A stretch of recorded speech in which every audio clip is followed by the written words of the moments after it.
You are listening to the Mountainside Podcast, and our guest for this episode is the number 4 ranked light heavyweight in Bellator MMA. Grant the Truth Neal joined us in studio today. We talked about much more than just MMA and his fight career. We dove back into his family history, his accolades in high school, being a double state champion in wrestling, winning a national championship at a Division II college, and much more. This was an incredible conversation. I'm honored to call Grant a friend, and I hope that you enjoy the listen.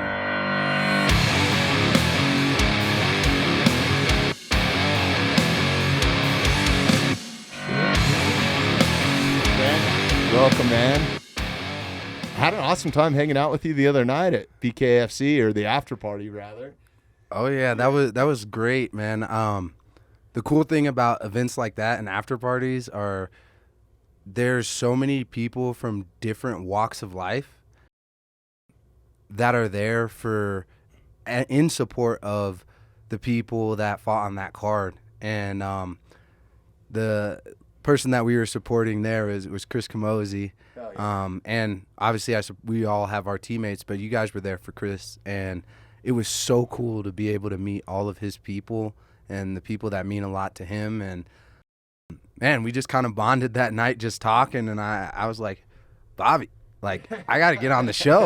I'm in Colorado. Like, let's go. No, I was all about it too, man. Like, I had such a good time with you. I feel like that night hanging out with you is like, Grant is such a, just a nice, humble guy. And I felt like I've known you longer, and we've only hung out one night. And it was so crazy. There were so many people that we've had on the podcast at the party, and then some people that we haven't, that I've been friends with for a long time. So I apologize for some of my friends that might have tried to wrestle with you a little bit. No, that was great. Bates, it was, but I know Bates is my guy. We're forever bonded because we have that through line in wrestling, and and just getting to know all the guys, and hearing some of the stories that they had to share. Man, they're savages, but in the best way. Some of the best people to be around, in my opinion, man. I've known those guys for a few years now, almost probably 7 or 8 years, some of them on and off, and then meeting new ones, as they bring their friends around. Each one of them is just good people to be around. Yeah, and for me, I think it's just the perspective, right? And I was so interested in not just being there to ask them questions, but being in communion with them just to see how they respond and react, because I think it's really important to have those savage type of people, because we've all met the fake savages, and we've all met the guys that are rah-rah and they talk a lot and you don't really know if they're about it or not or anything like that. But those guys, one, you get that feeling immediately that they're men of what they say and do, and then two, they're like, it's almost like brothers. I mean, that whole group, and I really mean that when I say it. It was it was great fellowship. It really is, man. And that's how I felt about you, because we ended up just hanging in that little clique most of the night, right? It was like that. We took over that one side of the bar, and we were there for hours. Yeah, it was awesome. It was awesome. Great time. It felt really real, and man, I like you said, I felt like I knew I felt like I knew you forever. Yeah. And anytime I can meet somebody and have that feeling, it's awesome. But hey, that's kudos to Chris Camozzi, and I don't like giving him compliments, so but he's got great people around. I love hearing you guys go back and forth and banter. I've caught you a couple times on his podcast, on the Fit Soda stuff, and it's always good. But Chris is another guy that fits right into that circle too, he's just one of those people. The first time I had met him he was sitting in that seat across from here, and we'd gone back and forth a little bit online, but just salt of the earth, just a good human being, and just, man, he's been through it all, and I just like to soak it up, and I hope that I can give that feeling to other people as well, I love it. You already have, so. Cheers to that. Cheers. Thanks for coming up. Thanks for making the drive. I know it's not the closest place, but thanks for introducing me to my first Jocko Go. Yeah. We'll see what goes on with this. It's good for you, clean energy. You know, it fits within the keto and paleo world, and me trying to be health conscious these days as I'm getting up there in age. It's like I'm addicted to those fucking things. Straight up, they're a sponsor, but there's no bullshit. Like, I love them, man. All the flavors are good, and they've been a great company to work with too. Above and beyond that, they actually paid for 100th episode to go down, and we recorded at Beto's Knife Shop. That is so awesome. It was dope. And then did a whole like blade giveaway, and it was awesome. It was like the half-face blades. Yeah, that's it's so funny because one of my mentors, best friends, father figures, like he got me into bladesmithing and forging. And so he was really we were all into Forged in Fire, and I think a lot of people got into that space and kind of got to figure out what it was about through that show, which is a funny thing. Now that I've watched the show and then gone down and it forged quite a few things, all those guys on there are absolute savages can just forge in 4 hours. But so I was introduced to that, and then to kind of put a face to the company of Half Face Blades because I've been a fan. Yeah, he makes the most incredible shit, man. Like, it's awesome. And I sent him, I made a Kopesh with the help of one of my friends and mentors. And I don't know if he wants his name to be out there, but his company is Maker of Blades. Okay. And Vito knows about him. He follows his stuff. He's like, man, those are pretty sweet. But him and I together made a Kopesh, and this thing absolutely tried me. I'd love to see photos. It's awesome. I don't want to ruin the flow of the podcast, but I have a couple. And we can talk about whatever. It's more about like how much time do you have to spend with me? Because dude, all right, I gotta show you. It's pretty slick, but I love the act of forging something. One, because it's very physical. I don't know if you've ever forged. I have, actually. So I'm not really a fan of Forged in Fire for some reason. It wasn't not that I disliked it or whatever, but I have a hard time watching TV shows in general. Yeah. But I grew up, my grandfather forged, like old school, like coal forged. So I was doing it as a kid because I was always intrigued by it. And that was actually, his main income was excavation. So he built roads and roadways and all this sort of stuff. But on the weekends, he would like get commissioned to build like these custom gates that were just sick with all this like twisted metal and like elk in them, and like, for like these big he's a tradesman, craftsman. Yeah. And he enjoyed doing that, so I would help him with that. And there was something so cool about just taking a raw piece of steel, like I forged this actually, and putting it in a forge and then being able to twist it or bend it, and he's so good at it. And then, you start getting a hammer and an anvil around, you're basically sculpting metal. And then he kind of taught me the history of it too. And I'm a history buff, man. Like, I fucking love history. And you go back and you kind of think about, like, those are the guys that were actually forging back in the day. They might have won wars for the Spartans or whatever, because they had better bladesmiths or better swordsmiths or better shields or whatever, right? That was the technology back then. It's not just technology, it's the beauty of it. The work and the craftsmanship that goes into each and every hammer strike. Oh yeah, check that out. Holy smokes, man, that is badass. Yeah. You made this? Yep. Wow, dude. I'm not to that level, man. Like, I'm strictly a hobbyist, but that is dope. So you did the handle and everything? So too? I did the handle, and Maker of Blades, I'll just use his company. He helped me finish the blade. And so I had a lot of weight in the original piece that I forged. And I was like, man, this is a dope Kopesh, but I want to be able to like wield it with one hand or two hands. And it was too heavy. And then I actually made a mistake on the handle to where when I forged it, I went the wrong direction. So I wanted to have like a rope hook that I can tie my blade like to the side of me. I got halfway through the forge and I'm like, I did it the wrong way. And the funny thing, if you know about forging, nothing is the wrong way if you just got to figure it out.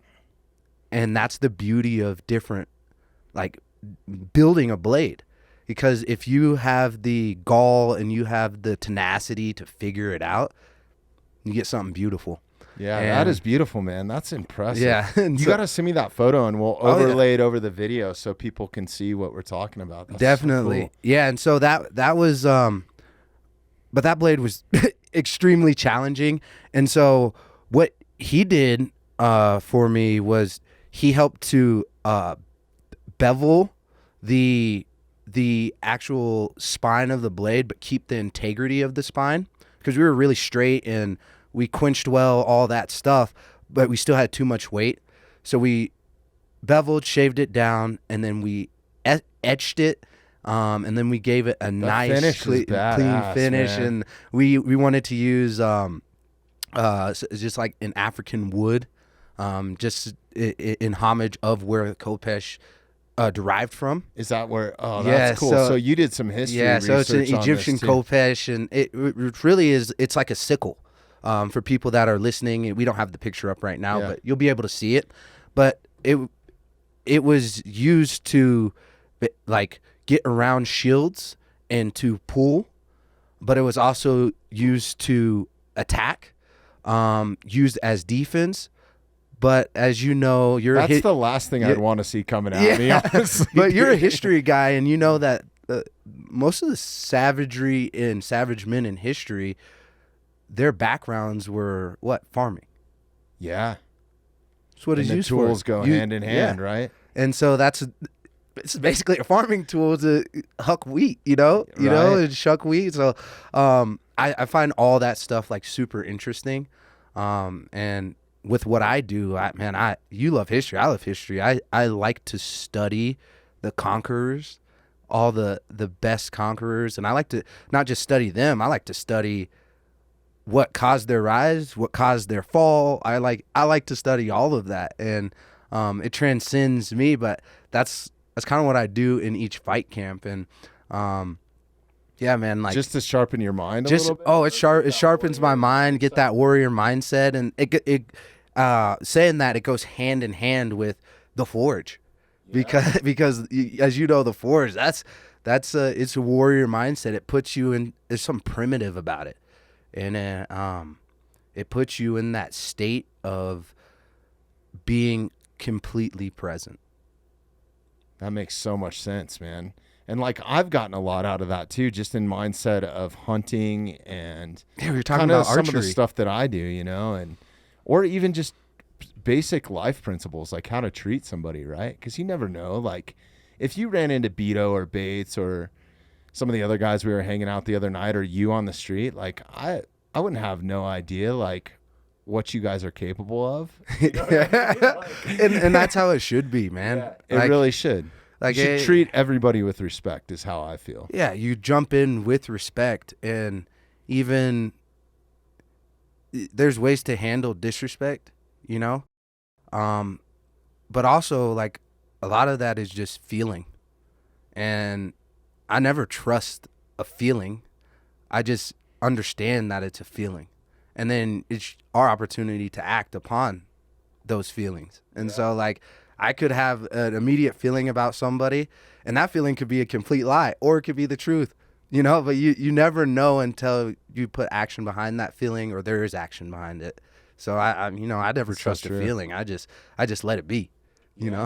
So studying all this history of I'm sure you've gone down, there's a ton of martial arts rabbit holes that you can go down, with history, and you start looking at the Mongolians and just all. I mean, there's so much to read, man. It's so badass. It's like it never ends, right? And Genghis Khan, Temujin, he's that was crazy. That was a crazy era. I would like to be alive during that just to see some of that. You would? Well, if I could go back in time at a particular time and check something out, like maybe not. Dude eradicated like a third of the Earth's population. Like literally took the carbon footprint and changed it by killing that many people. Stacking bodies, like, man. Not just stacking bodies. There's a story about two travelers that went to a city that was basically ransacked by the Mongolian horde of Temujin, Genghis Khan, and they thought they saw ice on top of a mountain, and they thought it was snow.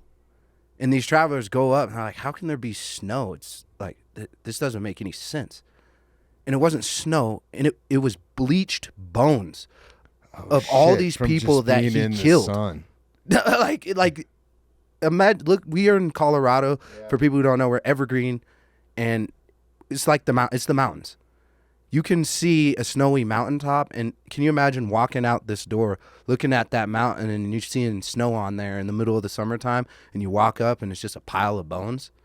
That's insane. Yeah, I don't want to be in that. Yeah. I don't want to be a part of that time. I definitely would. I'm very happy in the era that I live in with soft men, but yeah, I think if I could go back and like see some of that, like Native American culture, super intriguing. Just like bird's eye view, like like if there ever was a time machine, I'd be dialing it up some Genghis Khan action just to go see that. Yeah, I would say if there's a time machine that I can just be present and not. Yeah, exactly. That's where I was going with this. And not participate, even though like I say that right now. But the warrior in me is like, no, I'm participating. I'm becoming one of them. I don't think it was a choice back then. Right? Yeah, like if you're stuck in that area, it's either it's survival of the fittest, right? Really, I mean, it is, and everybody that Genghis Khan, that's why he was successful. Everybody that was a part of him had to be the fittest. It wasn't simply survival of the fittest. Like the women were responsible for teaching the children how to shoot their arrows in between a gallop to not disrupt their shot. So insane, man. Like the women were in charge of that. And their traditional bows, or they were actually Mongolian bows. So like the average person probably that shoots a traditional bow now probably pulls like between 55, maybe even 45 and like 65 pounds. Yeah, like a 70-pound bow is super heavy on the traditional side because you're holding. Yeah, it's not a compound. You're holding that tension. Yeah. The Mongolians, they've gone back and like excavated some of their bows or whatever, like some of these archaeologists and stuff, and they've put them through these tests. 165 pounds. Can you imagine the backs on them? Like we talk about the savages right now in the cage or that go and fight for our right to be here right now. And those guys, we're all hard men, but 165 fucking pounds. It's insane. Oh my goodness! Oh my! And I challenge anybody to go and pull a 75-pound tension compound bow. See if you can pull it and hold it steady. It definitely takes. There's certain muscles you have to build too. It's not just back. Like there's certain muscles in your shoulder that you use to pull a bow that you don't use on a normal basis. It's insane. I fight savages. Yeah. I fight big human beings. It is a struggle for me to hold that position, and not just hold the position, but to have complete and utter focus and to be present and to breathe and to allow that bow to be an extension of me and my soul. Like that is a hard thing to do. It is really a martial art, man. Yeah. Like, I believe that. Like I have a whole mantra that I say in my shot sequence because I shoot on back tension, so I'm actually not pulling a trigger. It's just by pressure. And it makes you more accurate. And I've had some amazing coaching. Shout out to Tom Klum, who's right here in Colorado. I don't know if you're looking for a spot to go in and get some training, those are the best fucking guys. You know I am. Yeah. And so the And biggest those thing, guys are all wrestlers too. yeah. Yeah, like I think some of his boys were state champs, and so you guys would hit it off well. Yeah, we'd hit it. Definitely will. It'd be perfect. He probably knows you or about you, man. Like he follows wrestling too. Like that's at the awesome. high school level all the way up to the Olympic level. Like yeah, those guys are badasses. The wrestling community is tight knit. Yeah. If he knows me or not, I probably know him. You know, like, or we know somebody that the community is so tight knit. Especially here in Colorado too. It seems like. Oh yeah, there's a lot of us out here, and it's a pretty cool atmosphere. So being a history buff and a fighter, and this is one of my favorite questions to ask fighters or pro athletes just in general. Like, have you gone back and studied some of your lineage? Do you know like kind of where you came from, and was there any warriors in your family, whether they were in the medieval times or like leading up to World War II, anything like that? So the unfortunate thing is Black Americans don't have that opportunity to really know their history, like past pre-slavery, because that was just like a tactic to control. Because when a man knows his history and knows where he came from, it's really difficult to control that person and that man. That being said, we've had a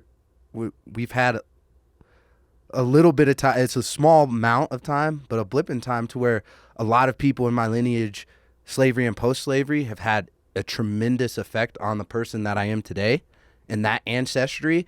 And it goes back, and it's actually pretty awesome.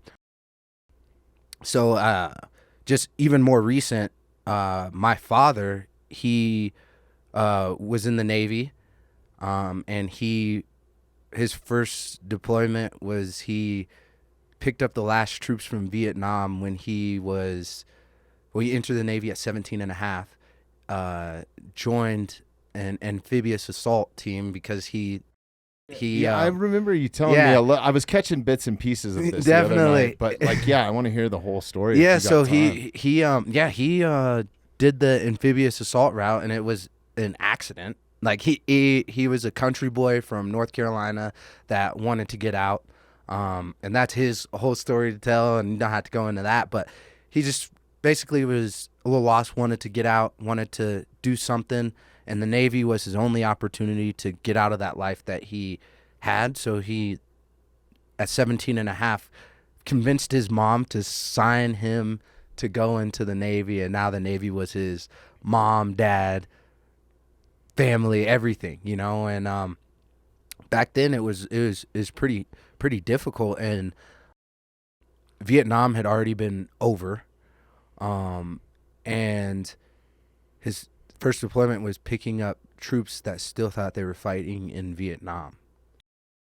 Like they were just MIA or something. It was still hot.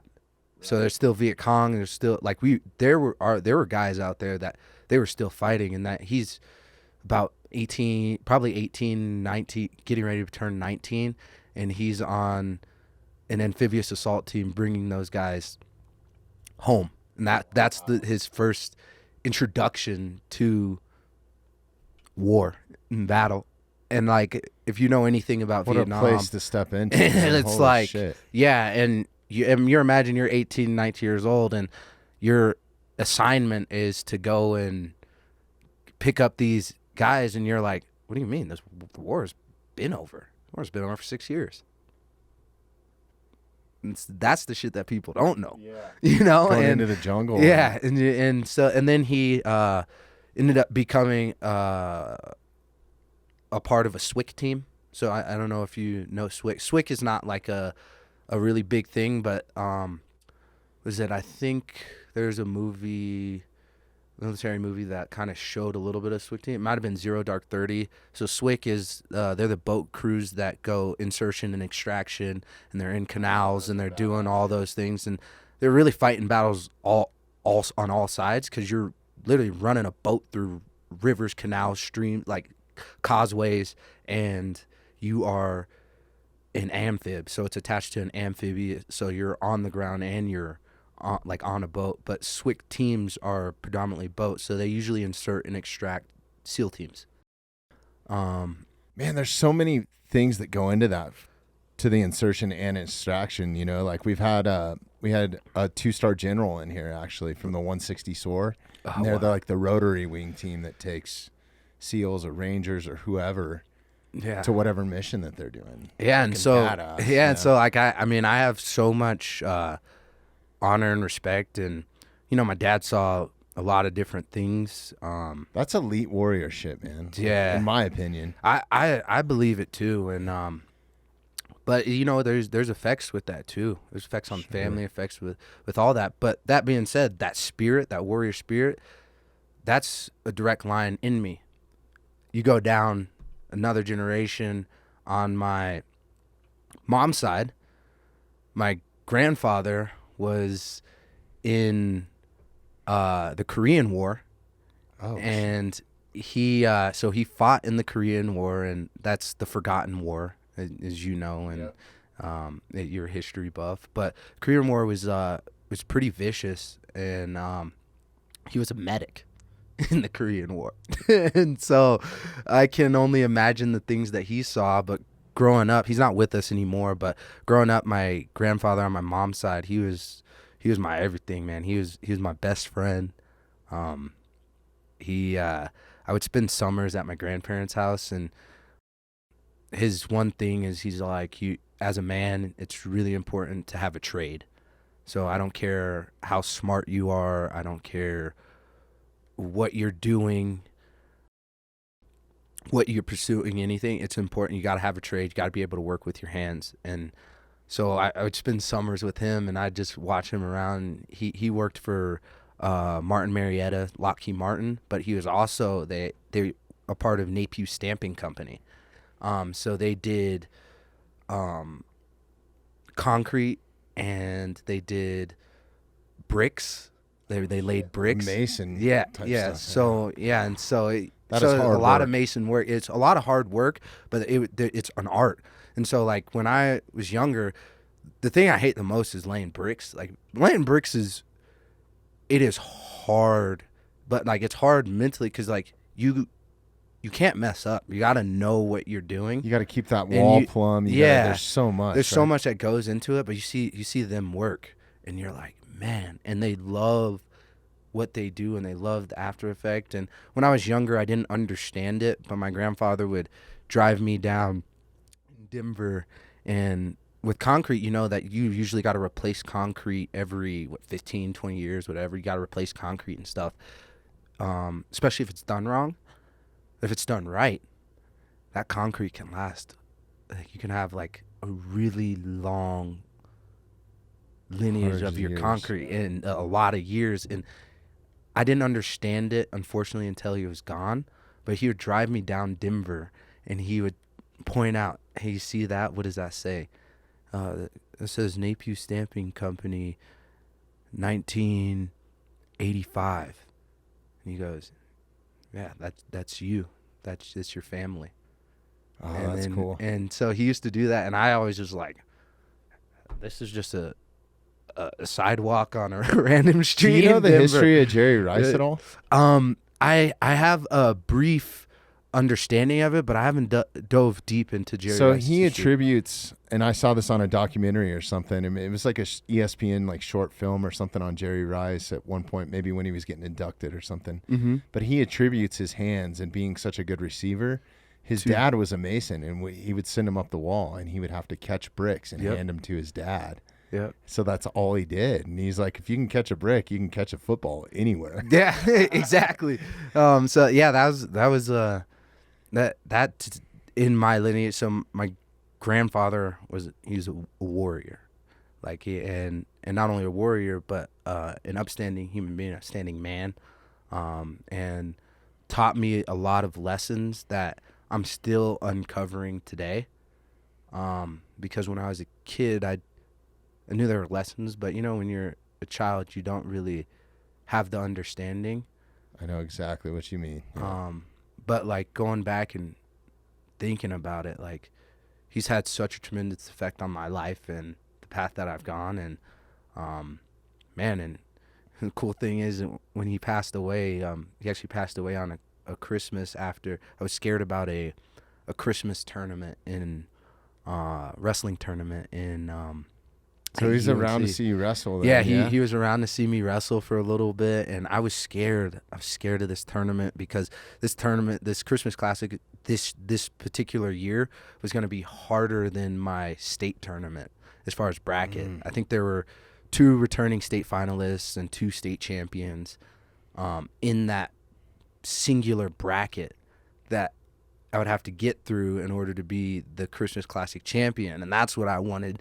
I wanted to be that. And I wanted to be that because I was like, I win this, and nobody beating me at state. This is way harder than state. And I was really scared of that. But my grandfather was always telling me, he's like, you got this. It's in your blood. It's your destiny.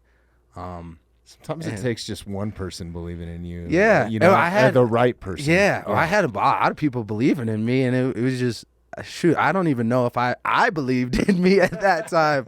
And I did have a lot of people, coaches, teammates, everybody around me who believed I could do it. But it was just something that it just meant something even more when my grandfather said that, and he was really proud. And unfortunately that year he passed away, but he passed away with that medal in his hand. That's incredible. So, man. Yeah, I remember I put it around his neck, and it was Christmas Eve, or it was Christmas Day when he ended up passing away. Christmas Eve, I went to go and see him, and he was at the house, and we knew it was his last days, you know, and I presented the medal to him, and you know, put it around his neck and everything, and he's just really proud. And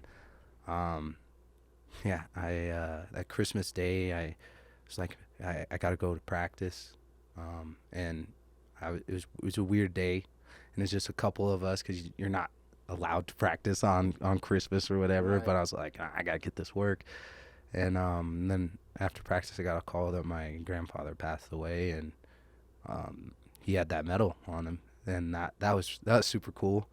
Sad, that's so but incredible, man. Amazing moment.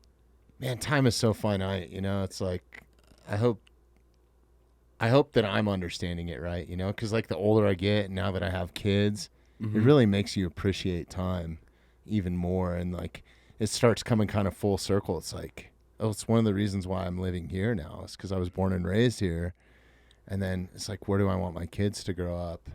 Kind of in the same spot. And I understand that connection with your grandfather so much, man, because I didn't grow up with a dad. Yeah. My dad was bad news, man. He was a criminal, straight up. Yeah. And I learned from a really young age that I didn't like him, and he didn't like me, you know, like it was kind of a mutual feeling. But I'm so fortunate that I had on my mom's side, my grandfather, like he was like my father figure, and same sort of thing, you know, blue collar, work ethic. He was the blacksmith, you know, like if he wasn't working, he was working, you know, like his days off were harder on him than I think him going to work sometimes. Yeah. that's the funny thing. Yeah. My grandma, that's the one thing. Just a different era. Yeah. One thing I always remember. So my grandparents, they live in kind of like, well, it used to be like rural. They built their house in Parker. My grandfather built his house. And at the time when they built the house, there was one street, and he built the house there. They had horses. Like my mom grew up with a horse. Like it was country, like real country. And my grandmother always tells this story about how there was a firehouse, and then there was their house, and if there was like snow or something, or it used to get crazy because it's the only thing there. And the one time there was a car accident, and they didn't know what to do, and the firehouse was there. They brought the people to my grandmother's house, and my grandma had to like be a nurse, because it was just that was different. The community. It's a different time, and so that's how like kind of rural it was. So like it was just a snowstorm, so they had to bring these people to my grandmother's house, and she had to do the nursing thing, and that's to me. I'm like, it seems so far removed, but That was like 40, 50 years ago. That's not that far removed, you know? Well, shit, even so 40 years ago, I was born, and my family was living in Summit County at the time. Uh-huh.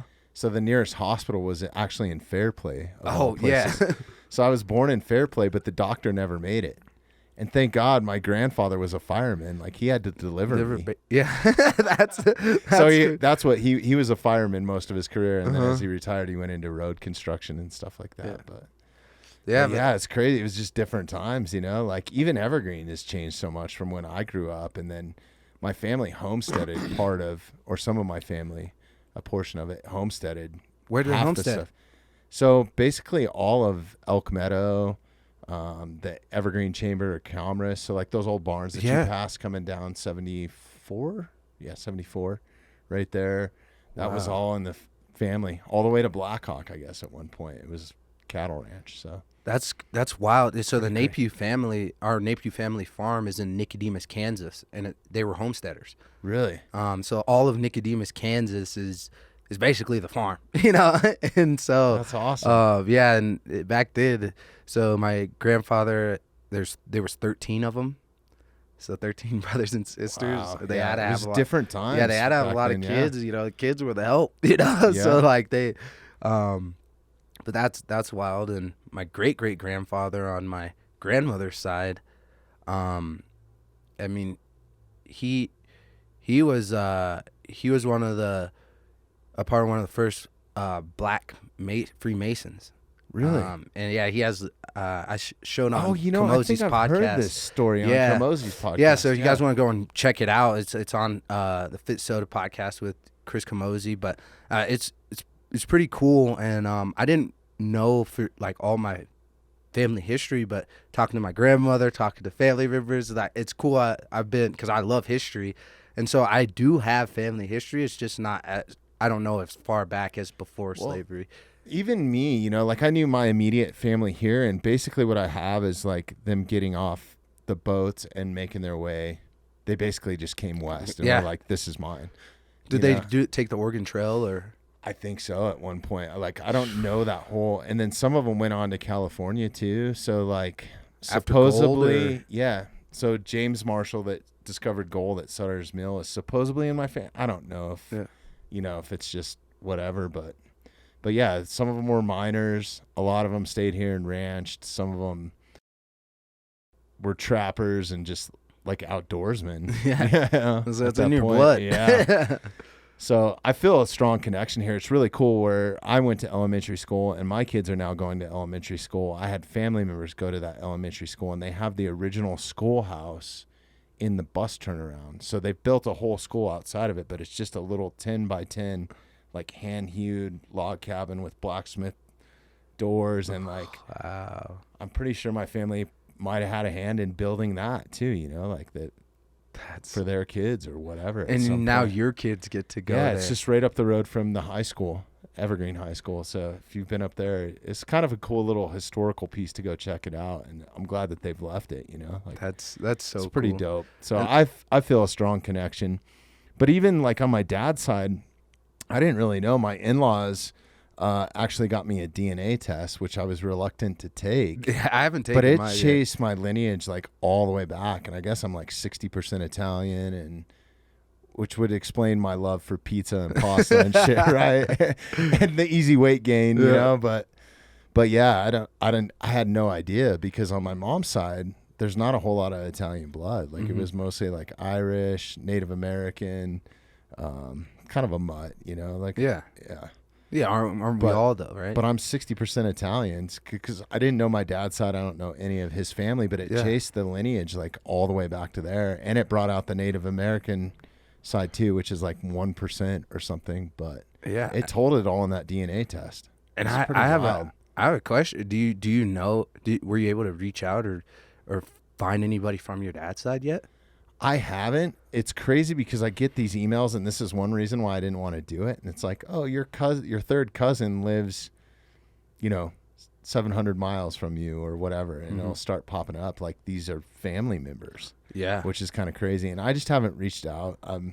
I feel really fulfilled in the family that I do have. Like on my mom's side, it was very family oriented, and like because my family homesteaded here or migrated here eventually or married into that original family, they've all just kind of stayed in Colorado. Very few of them have left Colorado. Very few of them have seen the ocean. Like, we're born and raised here, and it still have not gone to see the ocean. They could care less. They're like, just Colorado. I mean, Colorado's pretty. Yeah. But They're no, like, no, well, Colorado whatever. sucks. Yeah, it's horrible. It's horrible. Snows all the time. It's you in the winter. You never see the sun. It's terrible. It's so funny because I travel a lot still, and I get asked that all the time when it, if you got to show your ID, like Colorado, I'm like, oh no, it's horrible, man. Yeah. I live in the mountains. We never, I got to go to the beach. Yeah. I'm so happy to be in warm weather. Yeah. They have no idea, right? No, I think did I leave my jacket in the lobby? It's still kind of winter up here. It snows in May. It does. Sometimes feet. Yeah. Yeah. You never know. Oh, that's awesome, man. Because you and I are on the same page. So you were born and raised in Colorado, then? Yeah, a lot of your family, right? Yeah. So I was born and raised in Colorado, so I'm a Colorado native, and my mom is a Colorado native. That's awesome. So that's super cool. And she brought us back. She met my dad in California. And they came back here, and so that's I think that's pretty cool of her to impart that tradition on me as well, because I think being a Coloradan is a big part of my identity, and I'm very proud of that. I am too, man. And there's a lot of history in Colorado, and one of the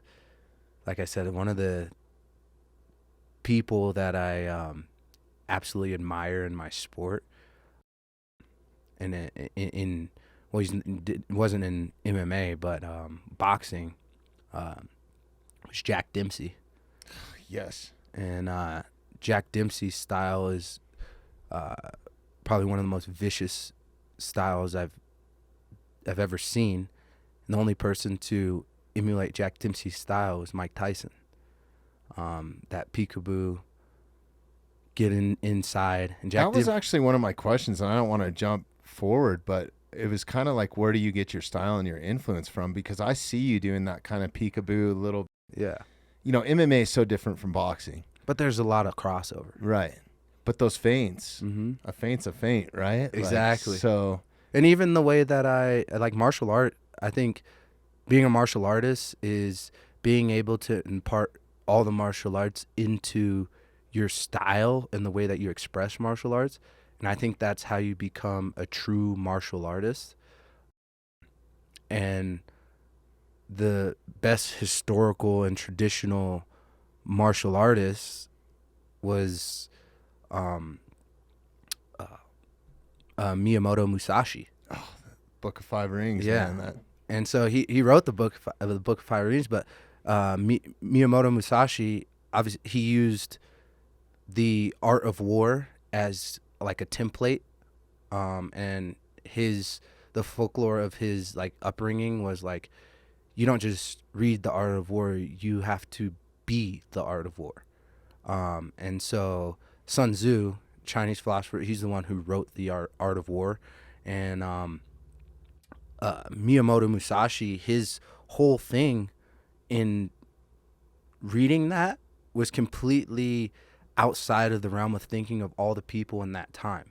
So the people in that time, you would go into a house, samurai would go into a house in the daimyo, and you would serve that daimyo, and the daimyo would give you fields, wealth, like farmland, stuff for homestead for your family, and a lot of honor, but based on how good of a person you were, right? And your integrity and work ethic. It's integrity, work ethic, how good of a person you are. That was all of it. But it also was like, this house uses one long sword style.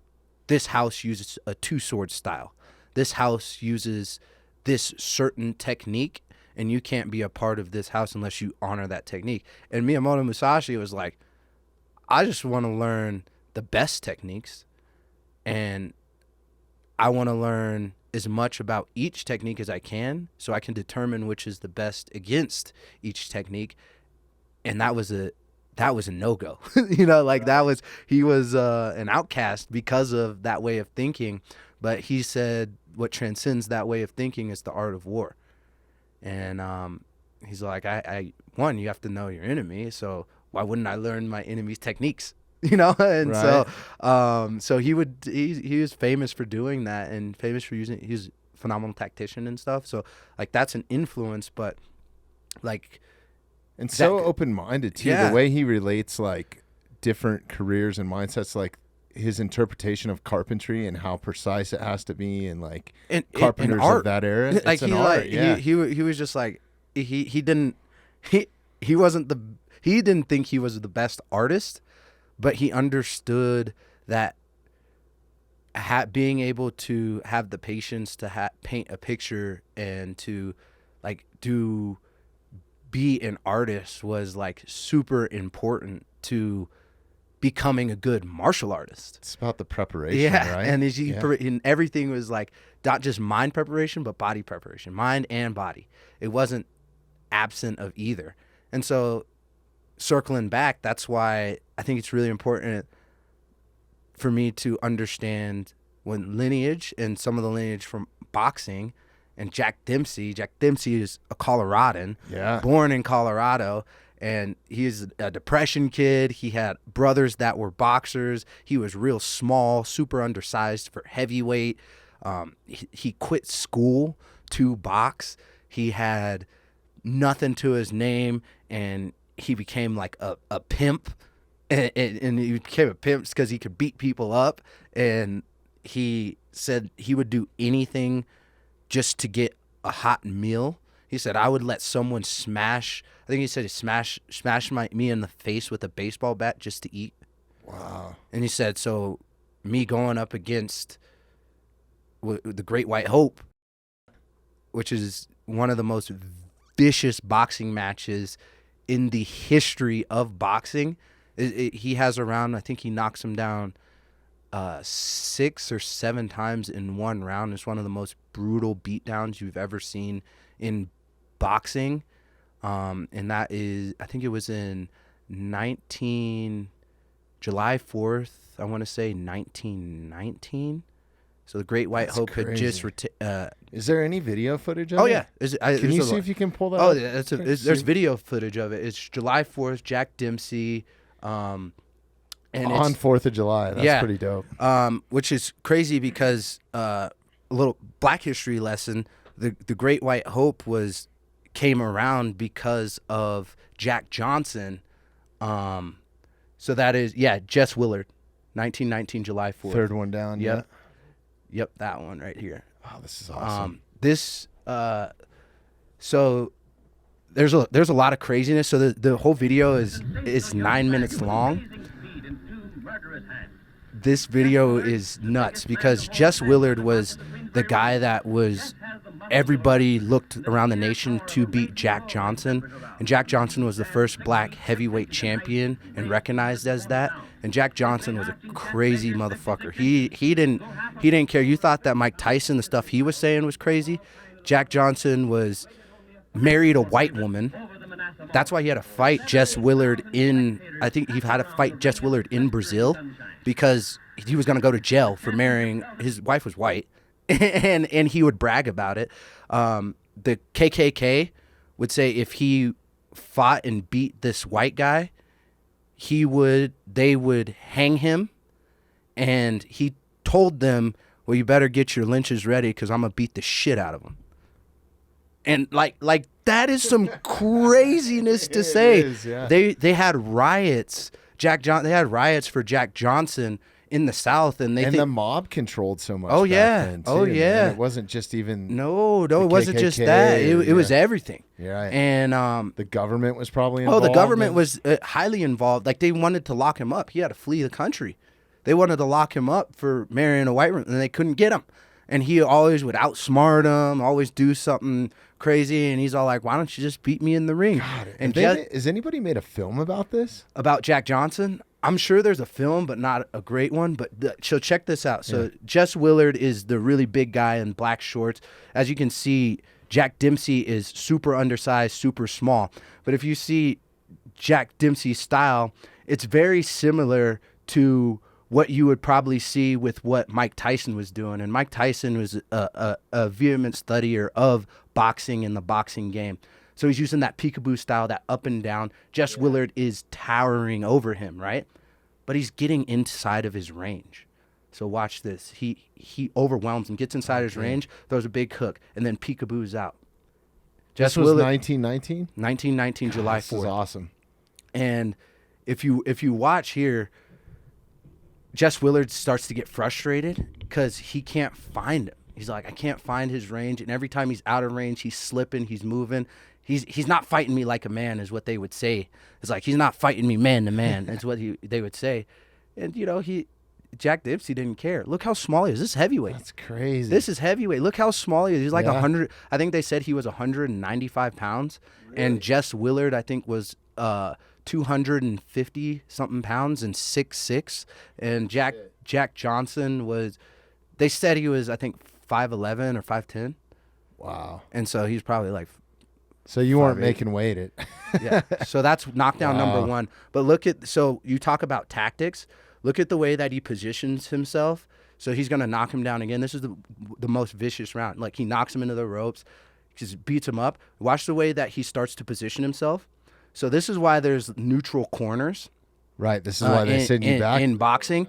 But Jack Dempsey was an elite tactician. So he knocks him down, and watch how he positions himself behind him.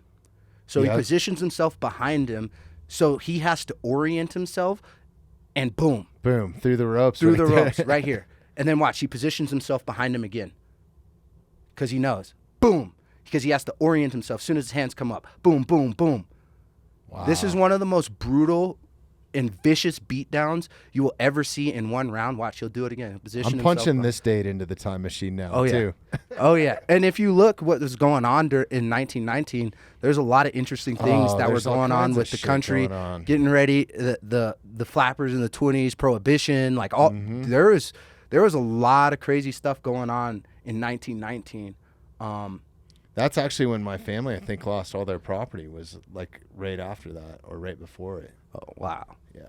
Yeah, so this is brutal, but the funny thing, the reason why this video is 9 minutes and 44 seconds long, his corner keeps on sending Jess Willard out, and kudos to Jess Willard. This shows toughness and the way that men were back then.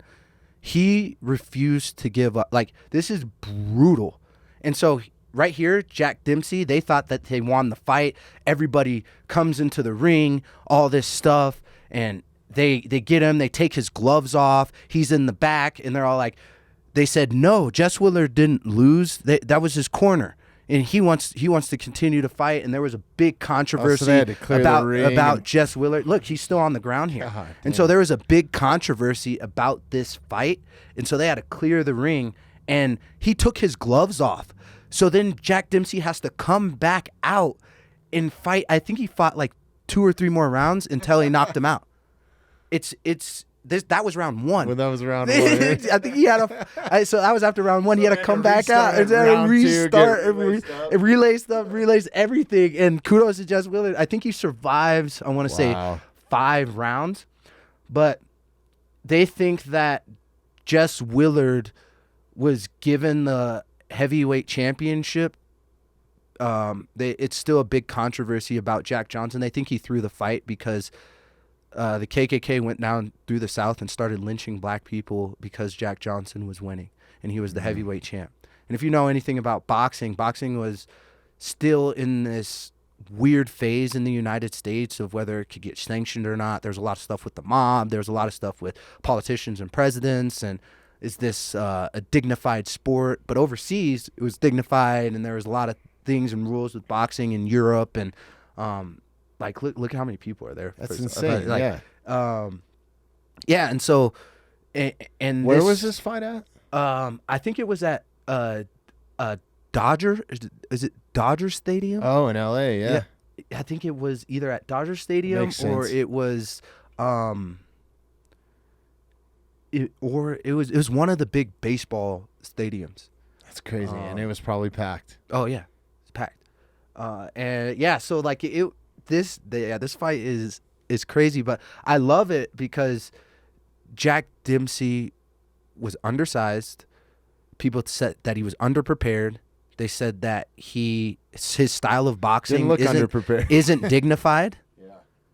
And amidst all of these attacks, he stayed steadfast to his martial art and beat the piss out of Jess Willard. Literally beat the piss out of him. That's awesome, so it's crazy. And if thanks for sharing this, man. I've never seen it, dude. If you read you gotta read the newspaper stuff too about it, and the 20s and everything with reporting is so funny. They're all like, "Oh yeah, Jess Willard's face never looked the same again," and they're like, "Yeah, yeah." The way that they talked, the whole Tommy guns. Yeah. Could you imagine people running around the street with Tommy guns? Have you ever shot one of those things? I haven't shot a Tommy gun, but they're insane, dude. Yeah, I'm like, people had these, but I've shot automatic rifles before. I'm like, the next time you're in Vegas, go to like one of those gun spots. I did. I just pull the Tommy gun. I didn't pull the Tommy gun. Yeah, it's fun, man. It's crazy, but it's like, how is this thing? You see? Crazy times, man. Yeah, but that's and that wasn't that long ago. No. So that's was 104 years ago. 103 years ago. Right? Yeah, it's a blip. There's still people around that were around in 1919. Like, dude, that's so crazy to me. Yeah. My great grandmother, we shared the same birthday, which was kind of cool. So I always had this connection to her, but I was pretty young. I was maybe like 7 or 8, and she was 99 or 98, I think, when she passed. So like we would go visit her at the nursing home right here in Morrison. But my grandmother explained it to me. She had seen everything. Like they came over in horse and carriage. And then like she saw everything develop from the bicycle like to the airplane. Like airplanes flying around like in her lifetime. Pretty insane. Like that is insane. Like even just seeing my grandmother, and she's 90 years old. Yeah. What she's seen, like technology-wise, like, she texts insane. like that's crazy to me. Like her grandma just texted me. Like it's nuts, man. That's awesome. But she's always been someone who's with the times, and I think that's also too a martial art thing too. Is like, a lot of times we get so stuck in our ways that we refuse to adapt to different environments that we're in. And it's super easy to do because it's comfortable. And I think some of the best people that I know are comfortable being uncomfortable, and they can adapt well. All the successful people I know adapt really well. Look at how much the sport has adapted. Oh yeah, in 30 years or however long. Oh, MMA is it's insane, the growth rate and like the level of fighters now. Like you guys are incredible, man. There's honestly not too many bad fights to watch now. Like it's a true sport now. I feel like when like UFC 1 was like. You know, you got guys coming out with one boxing glove, and they were still, it was kind of like a circus. It's a side show. There was no weight classes. Yeah. It was like kind of bar brawls. You had Tank Abbott in there. Yeah. I was a huge Tank Abbott fan. You know, I was a fan then. Yeah. But what it's evolved to now, when you have fighters like yourself, Chris Camozzi, you know, a ton of these guys that we've had in from Factory X, and we had Coach Luke on. And I don't want to. Like it's insane. Before we skip over that, I also don't want people to think that we're disrespecting that era. That era is the reason why I do what I do. It's the foundation, right? And I absolutely love all those guys.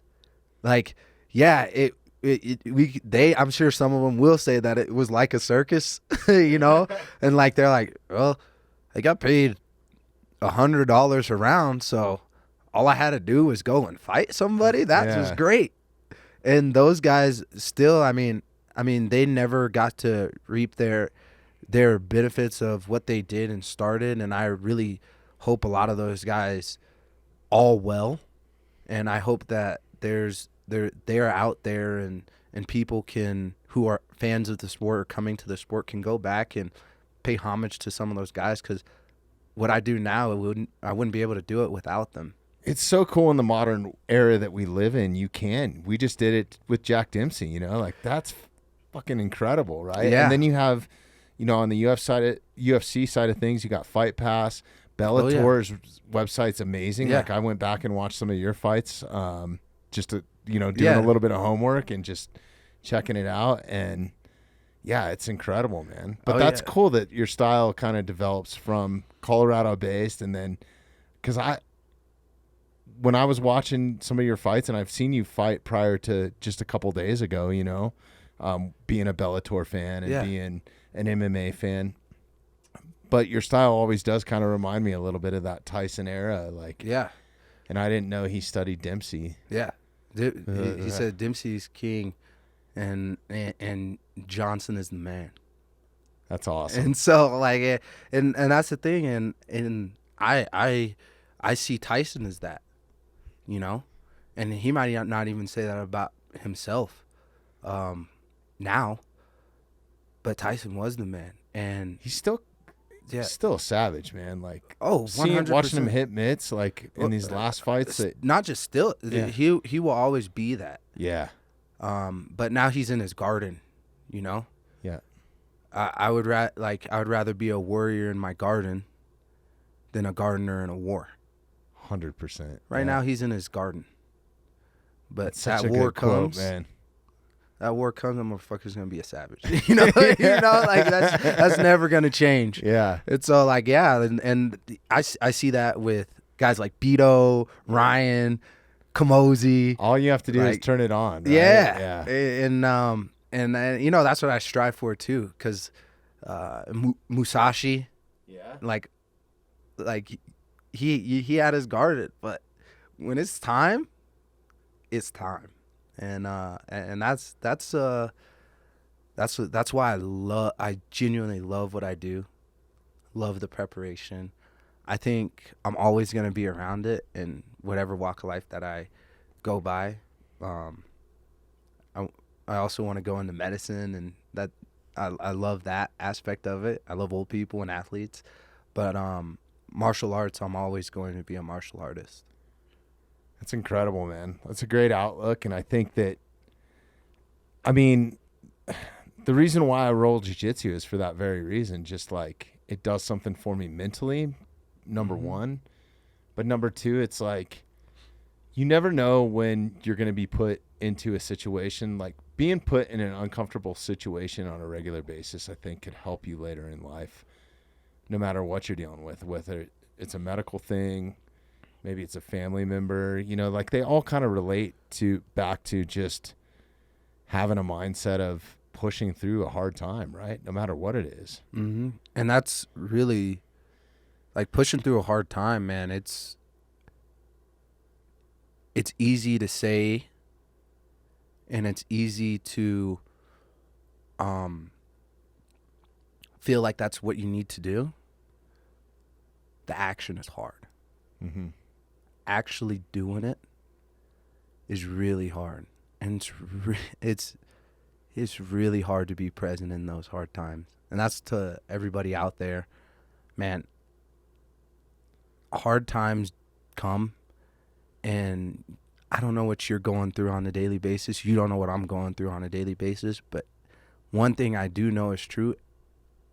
Everybody has hard times, and everybody has hardship, whether you're Jeff Bezos or whether you're the beggar on the corner. Mm-hmm. One thing that's innate to humanity is there are hard times no matter who you are. And how you adapt and how you react to those hard times ultimately is a testament of who you are and your character. And there's always, it's also kind of embracing it a little bit, It's you got to kind of, you got to strap in, and you got got to be the present. bull by the horns or whatever, right? That's just so true. Yeah. You might be cliche, but it doesn't mean it's not true. Yeah, it's kind of that perspective of okay, I'm in it now. I need to have my head on a swivel and figure out what's the best path out of it instead of just keeping your head down, right? Like that kind of. I know I liked you when we met at the bar, Bobby. I do. We're not even drinking today. I don't think you were even drinking then. I was. Yeah. I wasn't drinking then. I'm not here to say anything about alcohol, dude. I like to drink when I celebrate. That's something that I just give up when I'm in training. But a lot of people can't fit into a bar situation or around those sort of people, and like, it shows a true character of yourself. Like you're yourself, man, and like I don't care. I love it, dude. I fucking love it. Yeah. I love people, and I genuinely love people, and it's not like the reason I love, to be honest, the reason I love people is because I love God, you know, and that's what the Bible says. We need community. And so whether you're a believer or not, I think every single person in the entire world is born with that feeling in their heart that even if you're a loner, you need community. Yeah. Like, I don't care. You can have Jeff Bezos money, but if you don't have anybody around to share it with, like, what's the fucking point, honestly? Yeah. And, you know, and I'm not going to sit here and lie to you that the Jeff Bezos money isn't good. Like, I'm sure that people like him that don't have a community have happiness. Yeah. But I don't know if they have joy. Just think about, like, okay, you get that sort of success. Then you have a hard problem with probably trusting people because everybody's going to want something from you, right? Like, everybody's coming at you at some sort of angle of. Maybe or maybe not, but maybe you're not in a place to see it. You know? Exactly, yeah. You know, that's hard too. So yeah. This is why I podcast. I mean, I've gotten so much out of it, and it's genuinely like seeing somebody else's perspective and being able to spend the time with them. Even though we had a great conversation at the bar the other night, like, being in here, there's no interruptions. Like, I can really find out who somebody is, and I genuinely love this, man. I genuinely love having somebody, even if I don't agree with somebody. Yeah, I still get something out of it, right? Just another person's perspective, and I've learned so much in here, man. This has been a fucking school for me. Like, I fucking love it, and then like picking up just new things, you know, that I'm sure I'm gonna share your Jack Dempsey glory with somebody else later on down the road. I know that's so cool. It's cool. You're a Colorado guy. I'll give you credit. Colorado. That's a Colorado guy. That's so dope. And talking about community, that is in us. Like, Jack Dempsey and I may not be family, but what he did, that's in me. You know, and I'm really a believer. I read a book called The Talent Code, and okay, I haven't. There's some parts that are really dense, but basically, I think his name's Daniel Coyle is the author, but his whole thing is why is there always a trend of hotbeds of talent? Like, if there's one person, like, why were the Brazilians so good at soccer? Why were Spain, like, in this time, why was Spain so good at soccer? Or why is the United States so good at basketball? Like, and his study was to study these hotbeds of talent and to really dissect it. And a lot of it came from. I'm adding this to my list too. Yeah, it I would tell you, it gets pretty like dense. Like, later out of the book, it goes into extreme depth, and he dissects like these different hotbeds. But I'll just give you a synopsis if you're going to read it, and I don't want to spoil anything for you. But basically, what he finds out is, back full circle, comes down to the community. When someone in the community that you came from went to the same high school, went to the same elementary school, was in the same state, was doing this, whether they come back or they're directly a part of your life or not, if they came from that area and you attribute a lot of everything that you do to that and you attach yourself to that, like I attach myself to Jack Dempsey, I know I can be a champion. Jack Dempsey was a champion. and he's similar stature to me as far as height, and I'm not even fighting at heavyweight. He was fighting at heavyweight, you know? Like, I attach myself to that. You know it's true. It's in your destiny. And that's what his whole thing was, is the hotbeds of talent.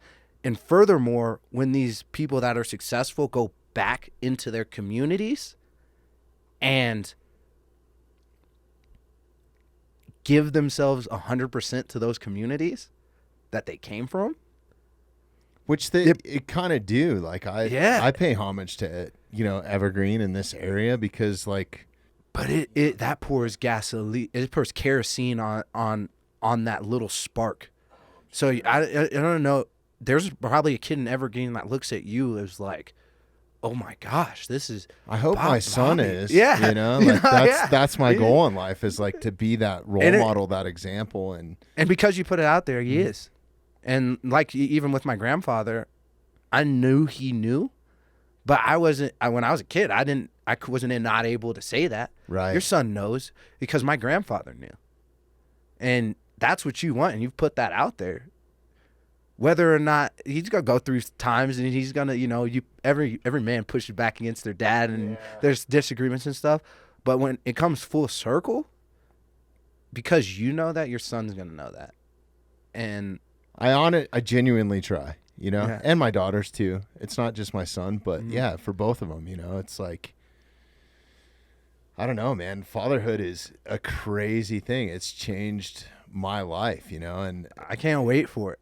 You don't have kids yet? I do not have kids yet, but I know that one day, God willing, I'm going to be a father. And take your time, man. Take your time with it. I don't think there's anything to rush into. I mean, I started having kids when I was 30. Yeah.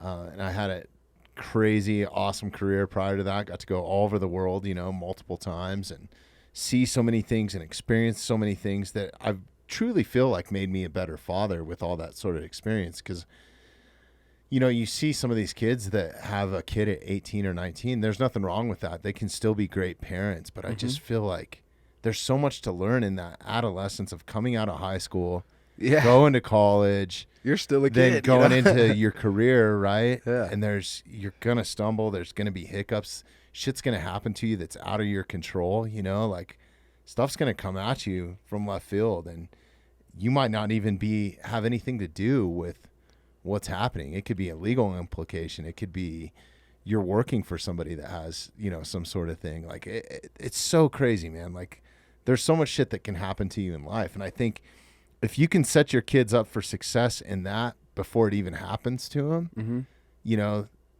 I think that they can learn from your mistakes or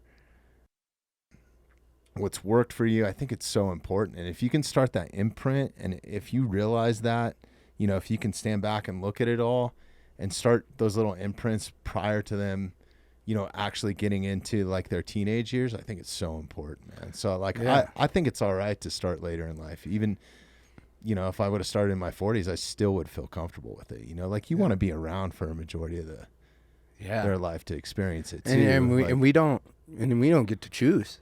No.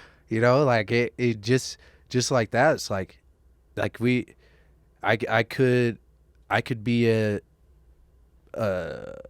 20-year-old dad, but something could happen and I'm not in my kid's life and he's a 1-year-old because I got in a car accident or something happened. Well, just so you never know. Custody battles. Yeah. Because normally like people just are so fucking ruthless with each other. Like, how often do you hear of a divorce that's like, it's where there's not some sort of like, no, I get the kids on Christmas or I do. It's like, oh my God, man. I'm so fortunate that I have an awesome spouse too. So, yeah. And that's a big thing too, is like, I want to make sure too, like, I'm prepared. I'm preparing myself for marriage, like I want to be a good husband. I want to be a good father. I want to be a good man. And I want to be a man of God that can represent everything that I truly know has done wonders in my life. And that being said, doesn't mean I'm so fucking flawed, man. I am. But just having that flawed. mindset, like I'm flawed too. Yeah. And I grew up, like I really grew up and experienced life on the back of a fucking tour bus on rock and roll tours. You know what I mean? Like that's not a great spot, you know, like I'm super fortunate I got to do that. I'm not downplaying that. I wouldn't change any of that, you know, but I think just having that mindset, those 4 things that you mentioned right there, if you start with that, that's the foundation. That's all you need. Yeah. And then it's an art form, you know. You got to figure it out as you go. And it's just analyzing a situation, grabbing the bull by the horns and looking, you know, you got to keep your head on that swivel and make sure that you're going down the right path. And even sometimes when you think you're going down the right path, maybe you need to fucking turn around, come back, face the bull again, and then take that next path or whatever, you know, like. How'd you know your spouse would, when you decided to tie your soul to your spouse, how'd you know? Man, it's a long story, but I'm going to give you the short version. Mm-hmm. So we were friends prior. Like I was in the friend zone for fucking 7 or 8 years, right? Mm-hmm. Like, and it wasn't even like I say friend zone. It's just like my running joke, you know, but Yeah. I was on rock and roll tour. She was a prima ballerina. So she was traveling the country. We met in LA. And I didn't come home much that often for family holidays and stuff like Christmas and some of those, just because I was broke and still kind of cutting my teeth in the rock and roll industry and touring. And then it was just kind of, I just didn't want to come back here for some reason. Mm-hmm. Like it was weird. Like I was just really trying to focus on my career and be good at that and stuff. And, so when I was home for the holiday, she never let me spend a holiday by myself. So we spent multiple Christmases together and New Year's and all that sort of stuff, like prior to us even like having a relationship, right? So we were friends first. So I truly knew her, and I always had a girlfriend or she always had a boyfriend. So we saw those struggles, and then one night she attacked my ass on New Year's Eve, and like it was just like a culmination of things. And then, you know, we had 2 kids before we actually even legally tied the knot. Like that wasn't even, like, she's just such an awesome person that, you know, some people have values, and I'm not knocking this. Like she truly understood that I loved her. She didn't need to have a ring or a ceremony or anything like that. It was about the greater good of the family.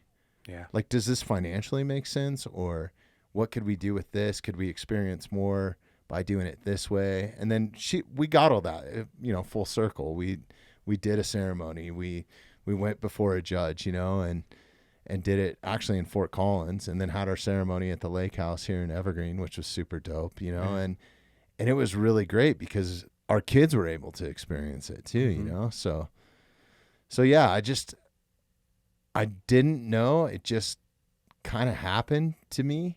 And then once I was in it, I guess, then I knew 100%. And I still know to this day, like, yeah, she's the one. Like, that's it. I don't need anything else. You know, I'm content. I'm happy. Now we have the common goal of focusing on our kids and our own artistic needs. You know, she's still heavily involved with ballet. My daughters are now. And this is my outlet in art form and photography and stuff, you know, so I still work in entertainment too. So still pursuing the careers that I love to pursue, you know, so she understands that. I think it's just that common understanding of like, you got to have something, you both have to have something outside of family too, right? That's important to you.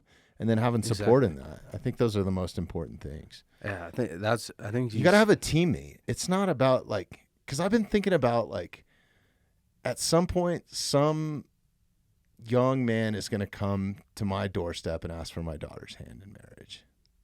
Mm-hmm. And I'm like, what the fuck do I say to this kid, you know? And I think you truly have to like somebody. It's not really even about love. Like, you genuinely have to like them. Like, because you're spending vast amount of time with them, right? And if you don't like them, I think loving and liking somebody is so different. I think you can love and like somebody at the same time. It's But the I think best. you genuinely have to like somebody to live with them and go through. Yeah, because what happens You when know, you're with 70 kids, years yeah. old and that lust is gone? Exactly. You know? Like, are you going to be like, all you have to rely on is this my best friend? And like, Exactly. Ride or die, Yeah. right? Like, and that's I like, want somebody, Bonnie and Clyde, you know? Yeah. Like, that's how I look at it. so my mom's in home health. She's a physical therapist, and she shares with me like a lot. Like, and the one thing that she says is like, man, which goes to what you're saying about like and love. So like, yeah, I go into some houses and the spouses are like, oh, we've been married for 50 years, but they live in separate bedrooms Right. and they don't like each other, you know? But they have that, it's like, okay, well, we've been married for 50 years. Or just bickering or fighting with somebody Yeah. all the time. That's not good, man. You should be experiencing life. Like, man, this wine's good, or Yeah. wow, that meal is really good, or But this there's movie's so good I'm to sure you watch. guys Yeah. have disagreements though, right? Oh, always. Yeah. I don't think that you can live with somebody and truly be yourself, because one person just turns into a pawn if you don't, right? Mhm. Like, But that's a part of being a teammate. Because all the teammates that I've had, we might not have always seen eye to eye, and we may have gotten pissed at each other and stuff. mm-hmm. And I'm talking teammates in sports. But I've been on national championship teams. We all wanted the same thing. Same goal. It wasn't win or lose this argument or fight. It was like, we disagree and let's find a path to the ultimate goal. And that's what I hope that I can That's find, exactly you know? what you need in a spouse, in my opinion. Like, this is just my opinion, my perspective. I'm not a guru.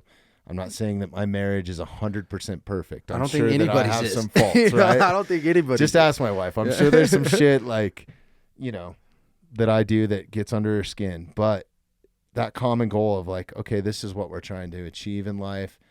This is what makes me happy. And if you can balance those two things, right? Like being happy, being loved, and having some sort of success, whether it's, dude, I don't care if it's collecting coins and finding a rare coin or whatever it is, you know, like, or napping, you know, stone into tools and stuff, you know, whatever your passion is, like pursuing that, right? Because I think so many people just get caught up in the day-to-day grind of, this is my job, I hate going to work, this is my routine. But they make money. There's nothing wrong with it either, man. Like, I'm not downplaying that, but I think even outside of that, if you got to have some sort of something you're passionate about, whether it's learning, just going to a library and reading books, maybe it's shooting archery, maybe it's as simple as, you know, riding a beach cruiser down the Strand, or a mountain bike, or going for a hike, or spending time with your dog, whatever it is, you know, and then just pursue that as much as you can, because that's what makes me happy. That's awesome. Yeah. That's awesome insight. And that it's cool that I appreciate you being honest. I try. And open, you know, like I think that's important, not only for me to hear, but I think it's probably going to help a lot of people who are listening to this. And man, it's really beautiful, man. I love that. I love that for you too. You know, that's something special. I appreciate that, man. It feels good to hear that sometimes. I got to ask you, you know, going into that, one of my questions were for you, and we didn't even really go through your high school background or anything. We totally got diverted, but I'm okay with this just going the way it naturally goes, you know. Your fighter name, I fucking love it, dude. Grant the Truth Neal. Yeah. Like, where does that come from? And what? I mean, I see you in the cage. Yeah. I've seen you, you know, in some other things where it's like, hey, no lies. This is it. This is me. Yeah. And I think that's important, is honesty. Yeah. And I think the foundation, I think the 3 perils of men is like lying, substances, and lust. Like, and so like I definitely I've told lies before, and I told white lies or whatever. And I think everybody has, That's not what I'm saying. I'm not saying. How many beers have you had? Yeah. 2? Like I'm not saying in any aspect that you have to be perfect. And so I want to make sure I make that very clear, because nobody's perfect. Even if you see like your idol, that the people that you love, like if they're human, they are not perfect. Mm-hmm. And I just want to walk in truth and understanding. And the funny thing about that name is like I had nothing to do with it. It was. I love that. Nick, yeah, because a fighter name isn't really like, oh, I'm so and so. It's kind of given to you, right? Like it's kind of like these challenge coins. I don't know if you know anything about these. I have one. I have one. So like, if you asked me to present, it's in the car. But you got to keep these things on you. That's a problem when you collect a lot of them. You got to have some It's a problem. So I hopefully you don't ask me to present. No, I'm not asking you. Yeah, but no, I do have. But just the concept behind it, right? This isn't something you can go out and buy. It's an honor to receive it. Like, isn't the kind of the lore of fighter names is kind of the same way? Like, you don't kind of name yourself. Like, yeah, and sometimes you don't feel like it's honored, like with the fighter names that are given to you. But my fighter name was actually given to me like on a live broadcast on Altitude Sports by a sportscaster named Todd Romero. They were replaying some of the fights that happened in the Denver area. So if people don't know, Denver is a hotbed for MMA talent, and which I was extremely fortunate to come up in my MMA career here in Colorado. So huge. It's like such a blessing, and it was so happenstance and accident. Well, I won't say happenstance and accident. I think that God's hand was upon me, and it just pushed me in that direction. Even though I don't even know if I really even believed anything at that time, but there was something there, and being in Colorado pushed that. So the MMA scene in Colorado is huge. I'm an amateur fighter, and I got a big knockout my very first fight, and it was just a right hand, and it's kind of funny. I look back on it, I don't even know what I was really doing. Yeah, I want to rewind here just a little bit, and I think this is a good point, and then we're going to come back to your fighter name, but like, just briefly going through your high school and college career, man, like you were no slump then, dude. And like the wrestling pedigree that you have, I'll tell you this. And then going, playing fullback and having a national championship as a Division II football player here in the state of Colorado. Yeah. I mean, most people don't get to experience that, dude. I never got to experience anything like that in all the high school sports that I played, and then going into college, man, that's amazing. Man. Sometimes it's hard for me to like sit back and smell roses because I'm a very focused person, and those are all great things, and I really appreciate them, and they've definitely given me opportunities and helped shape me in the person I am today. But that's just what it is. Like I'm chasing something even probably greater than I even can articulate or know. So it's really hard for me to just like look back or even talk about that stuff, but I think it's important for me to. And so, the funny thing is, and this is really humbling for me, being a 2-time state champion wrestler, that accolade those accolades were amazing, but people just got to see that I was a 2-time state champion. When I entered a wrestling room, I thought I was the baddest man on the planet, and I had false manhood is what I like to call it. I thought I was a tough guy. I thought that I was unbeatable. My ego was driving me. I was extremely proud. I was a very proud freshman. I'm 189 pounds as a freshman, and I'm a football player, and I'm like, I can kick the shit out of any of the varsity football players right now. I'm going to go into this wrestling room. If I could kick the shit out of any of the football players, these wrestlers aren't going to do nothing to me. especially a wrestler that weighs less than me. There ain't no man on this earth that weighs less than me that can do anything to me. I'm the man. I'm the greatest. There's nothing that can stop me. And I'm going to go out and I'm going to be a state champion and all this. And this was MMA in the back of your mind no, at that point? Not at no, all. I was just doing football. The way I got into wrestling as a middle schooler, it was 7th grade. I got into wrestling because I thought I was going to throw chairs at people. And I remember I'm like, dang, this is a lot of Where's the ladder? This is a lot of work, right? And I'm like, I'm all in. And my mom's just like, you don't get to quit anything that you start. And that's gonna come up after I tell you what happened in wrestling. But yeah, no, I thought in middle school I was gonna throw a chair at somebody. And 3 weeks into it, after all this hard conditioning, I asked the coach like when I'm gonna do that, and he goes, "Son, this is real wrestling." And I was like, "What do you mean?" I just saw John Cena do this. Like, I want to do that. Right. So this is about like the Rock, Stone Cold Steve Austin era. That was a great era, man. I'm like, I'm going up to, you know, like, yes. I'm like, oh fuck. I'm like, yeah, when are we get to do that? Yeah. And that was a rude awakening. But the thing that's always been in me is I'm extremely competitive, and yeah, I like to win. Everybody likes to win, but I absolutely hate losing. I hate it. Not like to the point to where like even talking about it, it's like I can see it in your face. It's like I'm saying like the worst word possible. Mm-hmm. Like I don't even like putting that word in the atmosphere. But it's just a negative feeling. Yeah, right out of the gate, right? Like and even when something says loss in anything that I did, I never said I lost. I said I learned.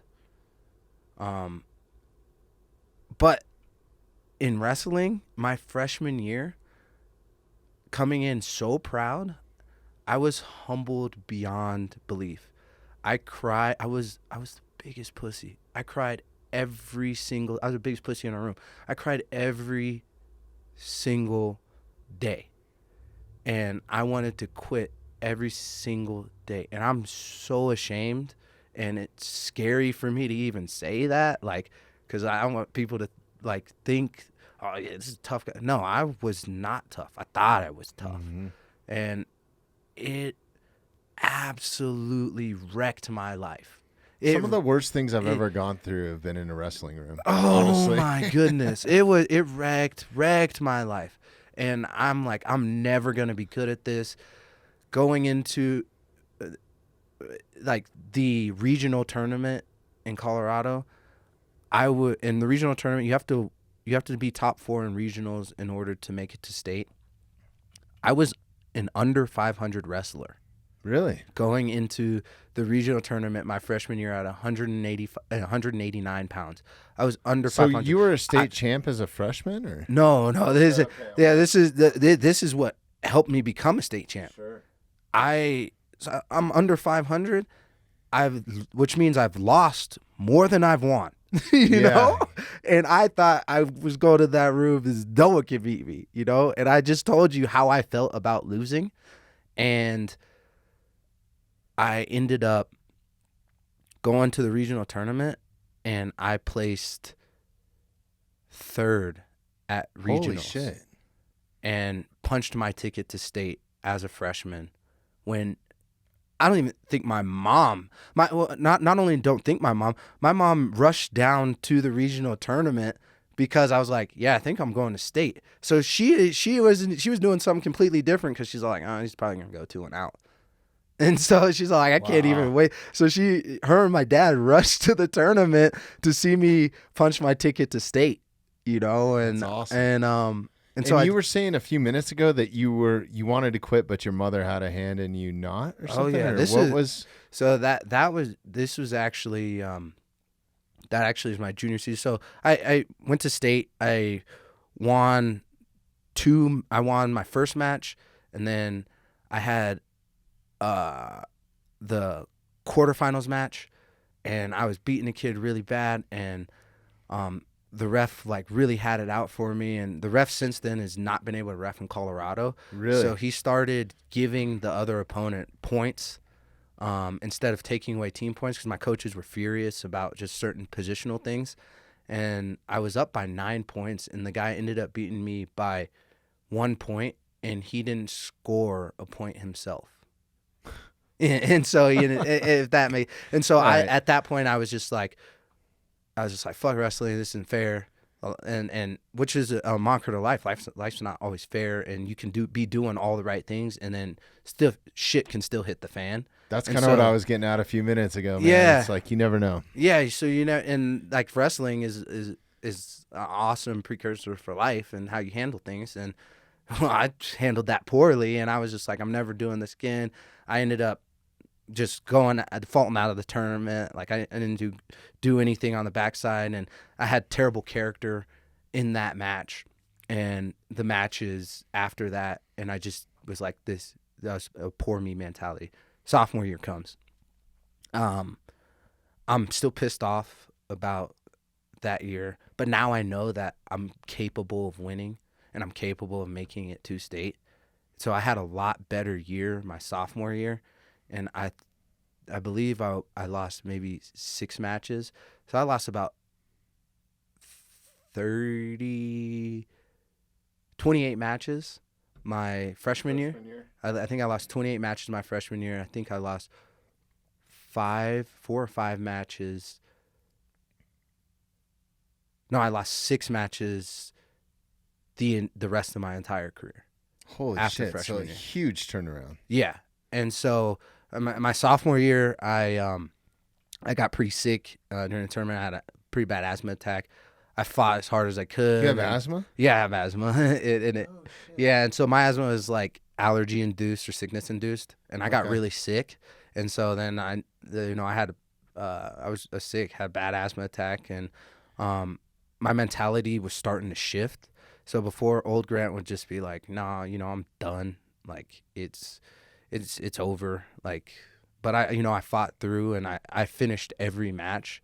Ended up not going. That's fucking amazing, man. Because I mean, I'm sure most people know what asthma is, but you cannot fucking breathe, man. And like, no, it's like running 90% of wrestling and MMA, in my opinion, is cardio. Yeah, and how well your gas tank is, man, and that just depletes you of everything to the point where you could die. I mean, well, wrestling also is mental, and like I said, I hated losing. Yeah, and I also. And it's like, if I die, that means I lost. So I'm like, I'm refusing to die. You know, like I'm like, yeah, and I was refusing to die because I don't like to lose. And so like, and not only that, I got this little bug in me, like you're not gonna quit. And then my junior year, and this is the first state championship year. I'm bitter. I haven't placed at state yet. I was 1 away from placing my sophomore year. I'm like, man, something always goes wrong. My freshman year coach said I was going to be a state champion. I had a different coach my junior year than my freshman year coach. And he played a big role that I didn't even know about. Well, it was his dad. He brought in my worst enemy into the room. For me, the entire year he'd come in, I think twice a week, and his dad, like from another school, or was he this guy was at the Olympic Training Center, and so he is an Olympic athlete, and they brought him down here because one, I was still proud, and sophomore year, and my coach at the time, he couldn't really wrestle me because I was way bigger than him. He was I think he was like a 35-pounder in college. And so he had a lot of skill, but I was just overwhelming, and I started to develop enough skill to like just not let him do anything. And like I just knew how to sprawl, and I still wasn't a good wrestler. I wasn't a good wrestler in my junior year, and I just like hated to lose. And Dwight, the guy who came down every Tuesday and Thursday, this dude is mean. He's not nice at all. He was ruthless and ruthless to the point to where you can't do that to kids. There's no going 50%. You can't. No, not even now going 50%. Like if you can go 50%. He was very progressive. He was very progressive in that point. He's like, if you want to go 50%, you can, but you going 50% is this 50% that you're going is going to be hell. And so, like, if you want to go 50%, that's fine. You're just going to go through hell at 50%. Right. He's like, I'd way rather go through hell at 100% and win than go through hell at 50% and lose. And that's what his mentality always was. And I felt like a freshman again, and I cried, like, every day. And this is where I told my mom, because my dad, he was a hard dude. He was salty, but he never coached me, never said anything, because he never wanted to be that guy. I don't think he wanted me to have resentment. I can understand that because I have a hard time with my son a little bit. Yeah. You know, it's like I've found that I give him all the right tools or the sharpeners for his tools, I guess.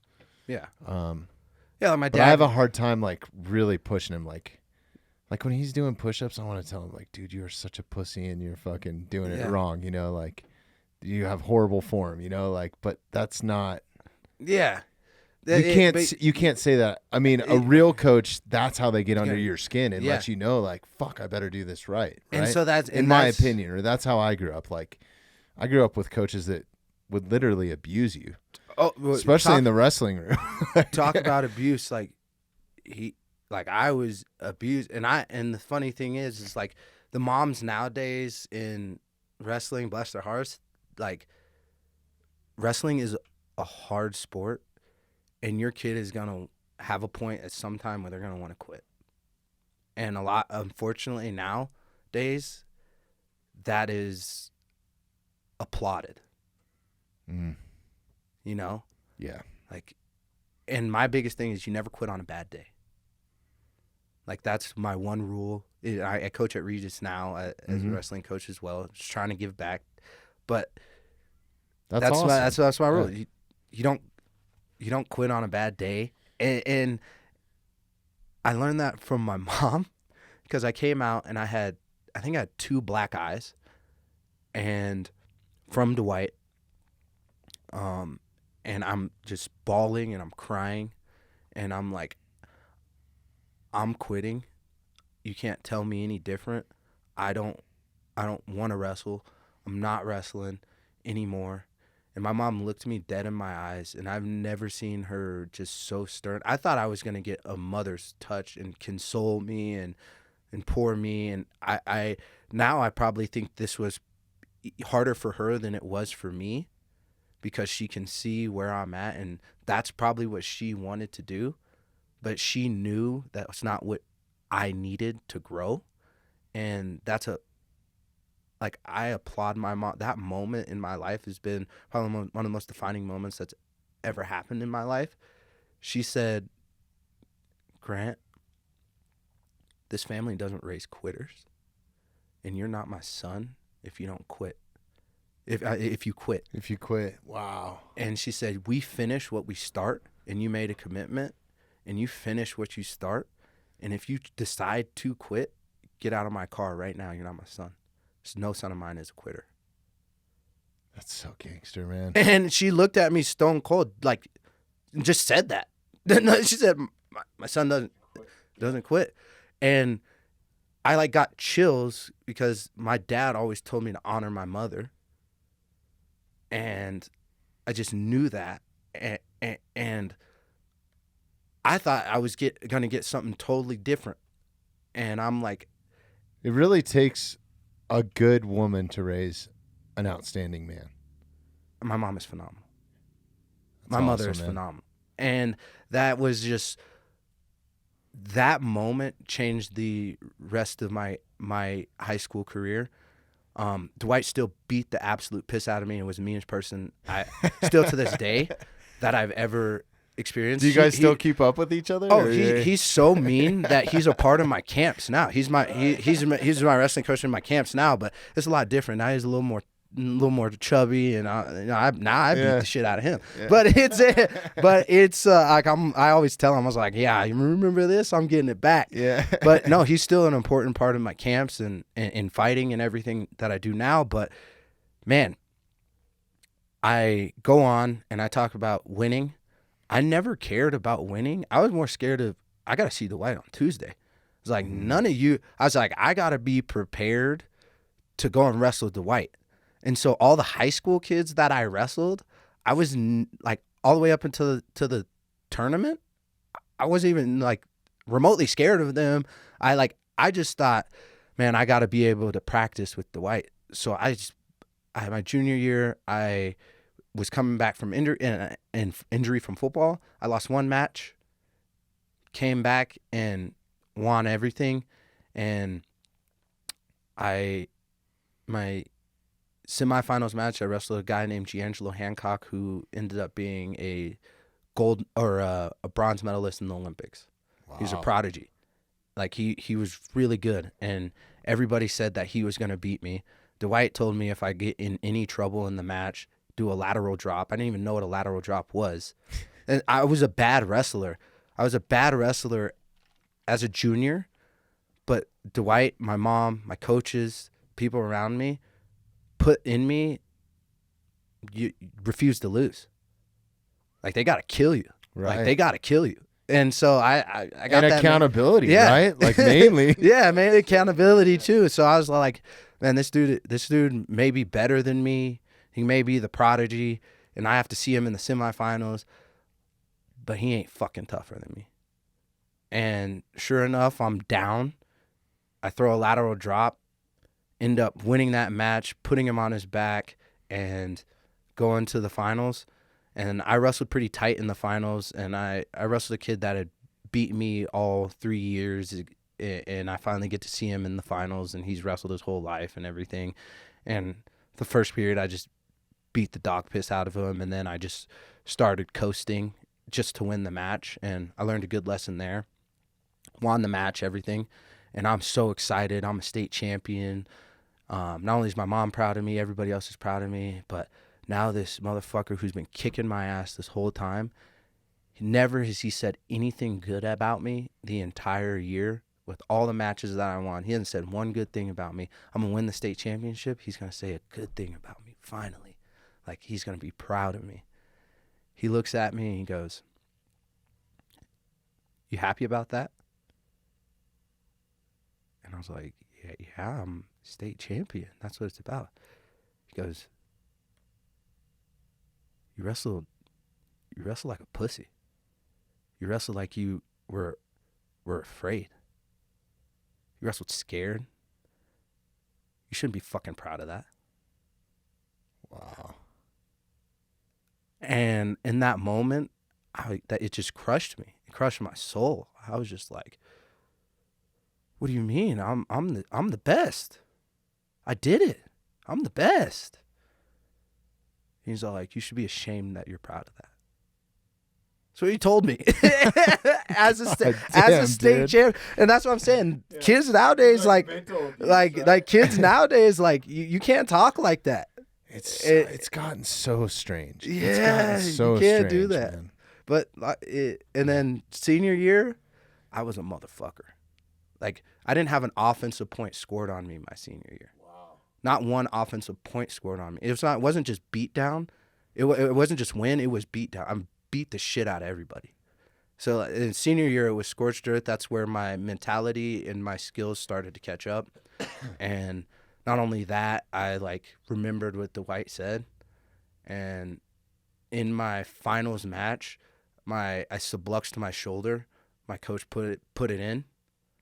And I still majored the kid. I pinned my way through the state tournament, still majored the kid with the subluxed shoulder, and it not like I beat the shit out of him with one arm. And the White was proud of me. He's all like, you should be proud of that. You got your thing. Yeah. But he's all like, dude, that's always been in you, and that was what was cool. Even to this day, he's like, that's always in you. And sometimes I even find myself in certain things, in certain moments where some people will be like, that's good, But Dwight has known me and seen me, and he's all like, Mm-hmm. was that really good? And he can challenge that and be honest and candid with me about certain things. Make you question yourself. Yeah. Really, yeah. And that's the biggest. That's important, yeah. I think. And that's the biggest, like, downfall of a lot of fighters is it's not losing. I think it could apply to anything in life, though. You know, anything. Like I've had shitty interviews where I've totally fucked up. Like, I mean, bad, dude. Yeah. Like, call somebody the wrong name. Like I did this one like 4:00 in the morning in Ukraine, right? Oh, like we're on remote, and I totally this incredible foundation that's doing all this incredible research, like boots on the ground in a war zone. We're doing this podcast, and I totally screwed up the name of the foundation. Because I was underprepared, right? Like I didn't have it in front of me, or it was, I'm doing it at 4:00 in the morning. It's 3:00 in the afternoon there. Like, but I didn't prepare well enough, like, yeah, and it's nobody's fault but mine. But God, it's hard to even own that, right? It's hard to own those. I'm still losing sleep over that. Like, people are going back and listening to that. You know? Like, and I'm talking to this just incredible human. And totally embarrassed because I didn't even know the name of it. Was like, I mean, this guy's been like on Fox News and all this stuff like on a regular basis, like. But he's human too. Yeah. It was cool. We had a great conversation regardless. Yeah. Yeah. But those moments, those are pretty defining moments. I bet you prepared fucking great for everything else, I was just right? some dumbass in a hotel room, at that point. Like, I don't even know where I was at in the country. And it was just like, such an idiot. I don't know, man. Like, I think it's super important and it applies. I guess that's what I was getting at with like jiu-jitsu or whatever. Like, you can take those lessons that you learn in those hard moments, or even in the wrestling room or from playing high school sports. I think it's so important to have your kids, if you're a father, involved in something like that where there's some sort of suffering or those moments where they want to quit. Yeah. Because I've had it with my son where he's like, I don't want to do this. Yeah, and I think too, like I coaching kids, like I think that's important.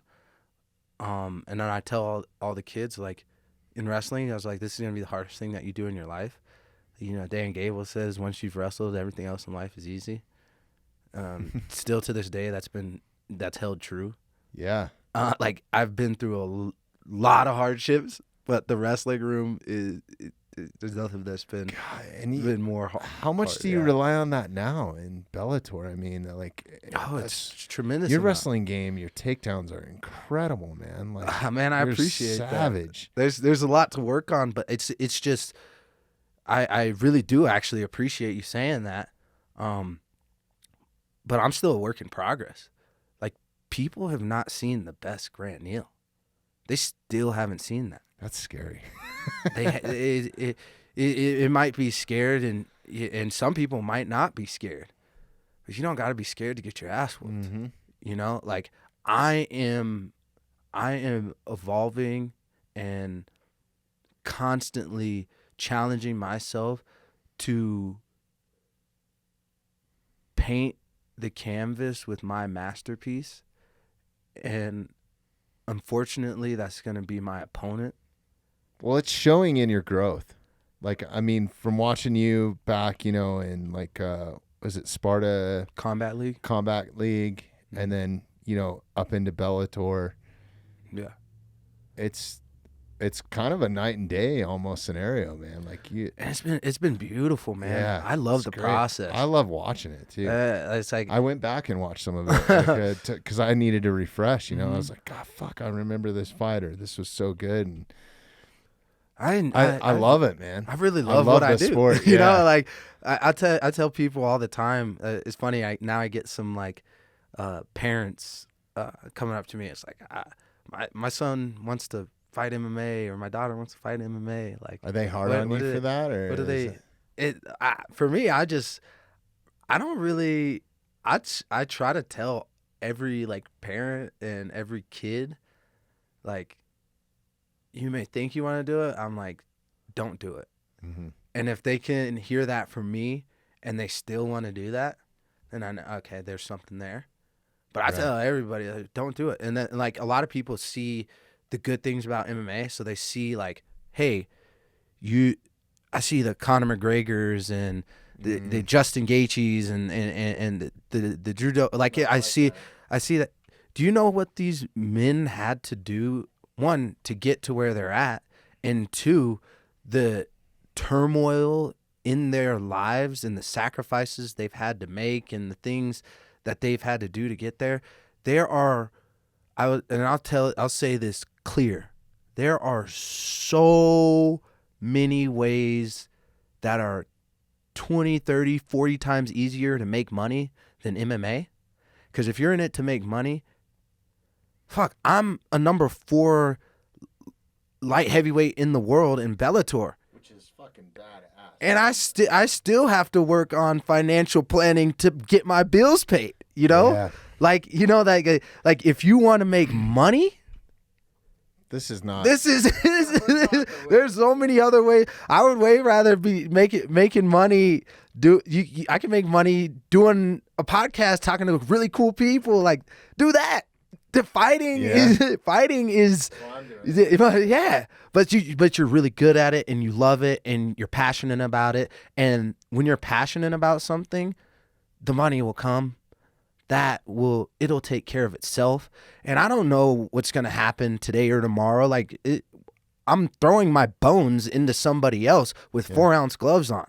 Right now I'm doing really well, but I'm also not, it's not beside the point. Like I could slip and fall into a knee or whatever. Happens, like, you know, man. Shit happens. Yeah. But I'll bet on myself every single fucking time. Like there's no question. I'm gonna give it my all, and win, learn or draw, I know that I've prepared well. I love that you don't even use the L word. I like learn better than fucking lose. It's so much better. Yeah, it seems like a cuss word. Yeah, you know, and that's what God doesn't operate in win or losing. He everything that he said is his plan, whether you like it or not, whether it's hard or not. And so why me as a human am I gonna say lose? I'm learning.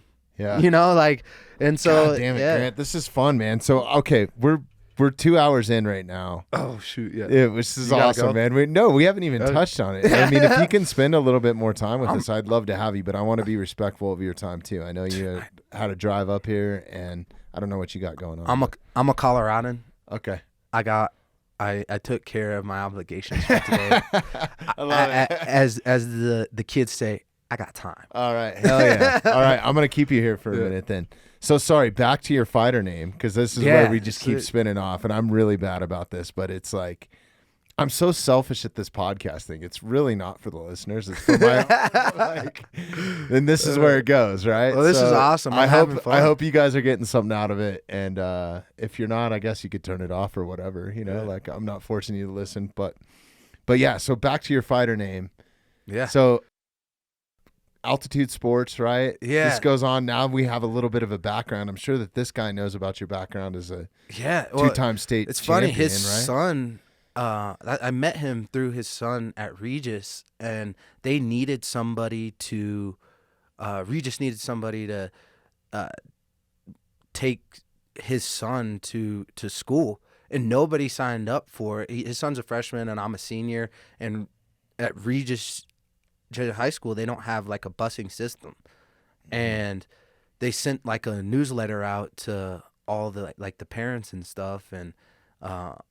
Like, hey, would it be possible if you guys are in this area, this zip code, if you can carpool this son to school, and then they'll be able to pick up whatever. And for me, my mom was like, it was more so my mom, she answered the call, but like I also at that time as a senior, after everything that I've been through in wrestling, I was humbled in the most like visceral way and hard way, that me picking up a freshman to go to school as a senior, like maybe for some seniors it's like, oh man, this isn't cool, like I got to take this freshman and I don't know, and he might be weird or he might not have, for me, I was at that point, I had a lot of clarity and I didn't care. I was like, man, I loved the man that I had started to become, and and at that point I didn't even know I had so much more growth to go, but I liked I liked the path I was on, so I had no problem taking us out to school, so I did, and then I developed a relationship with him, and then we were like kind of acquaintances and everything going through, and then I started the fight game, and he had a little bit of a background of like who I already was in Colorado and in sports and in like Pueblo and in real life, and so that was kind of cool. And then I think that helped so much, and so he ended up he ended up seeing that fight video, and they just showed all the fights from like the Sparta card, and they showed my highlight knockout. And just on air, he goes, "And grant the truth, Neal, with the highlight knockout." And I'm like, is that my nickname now?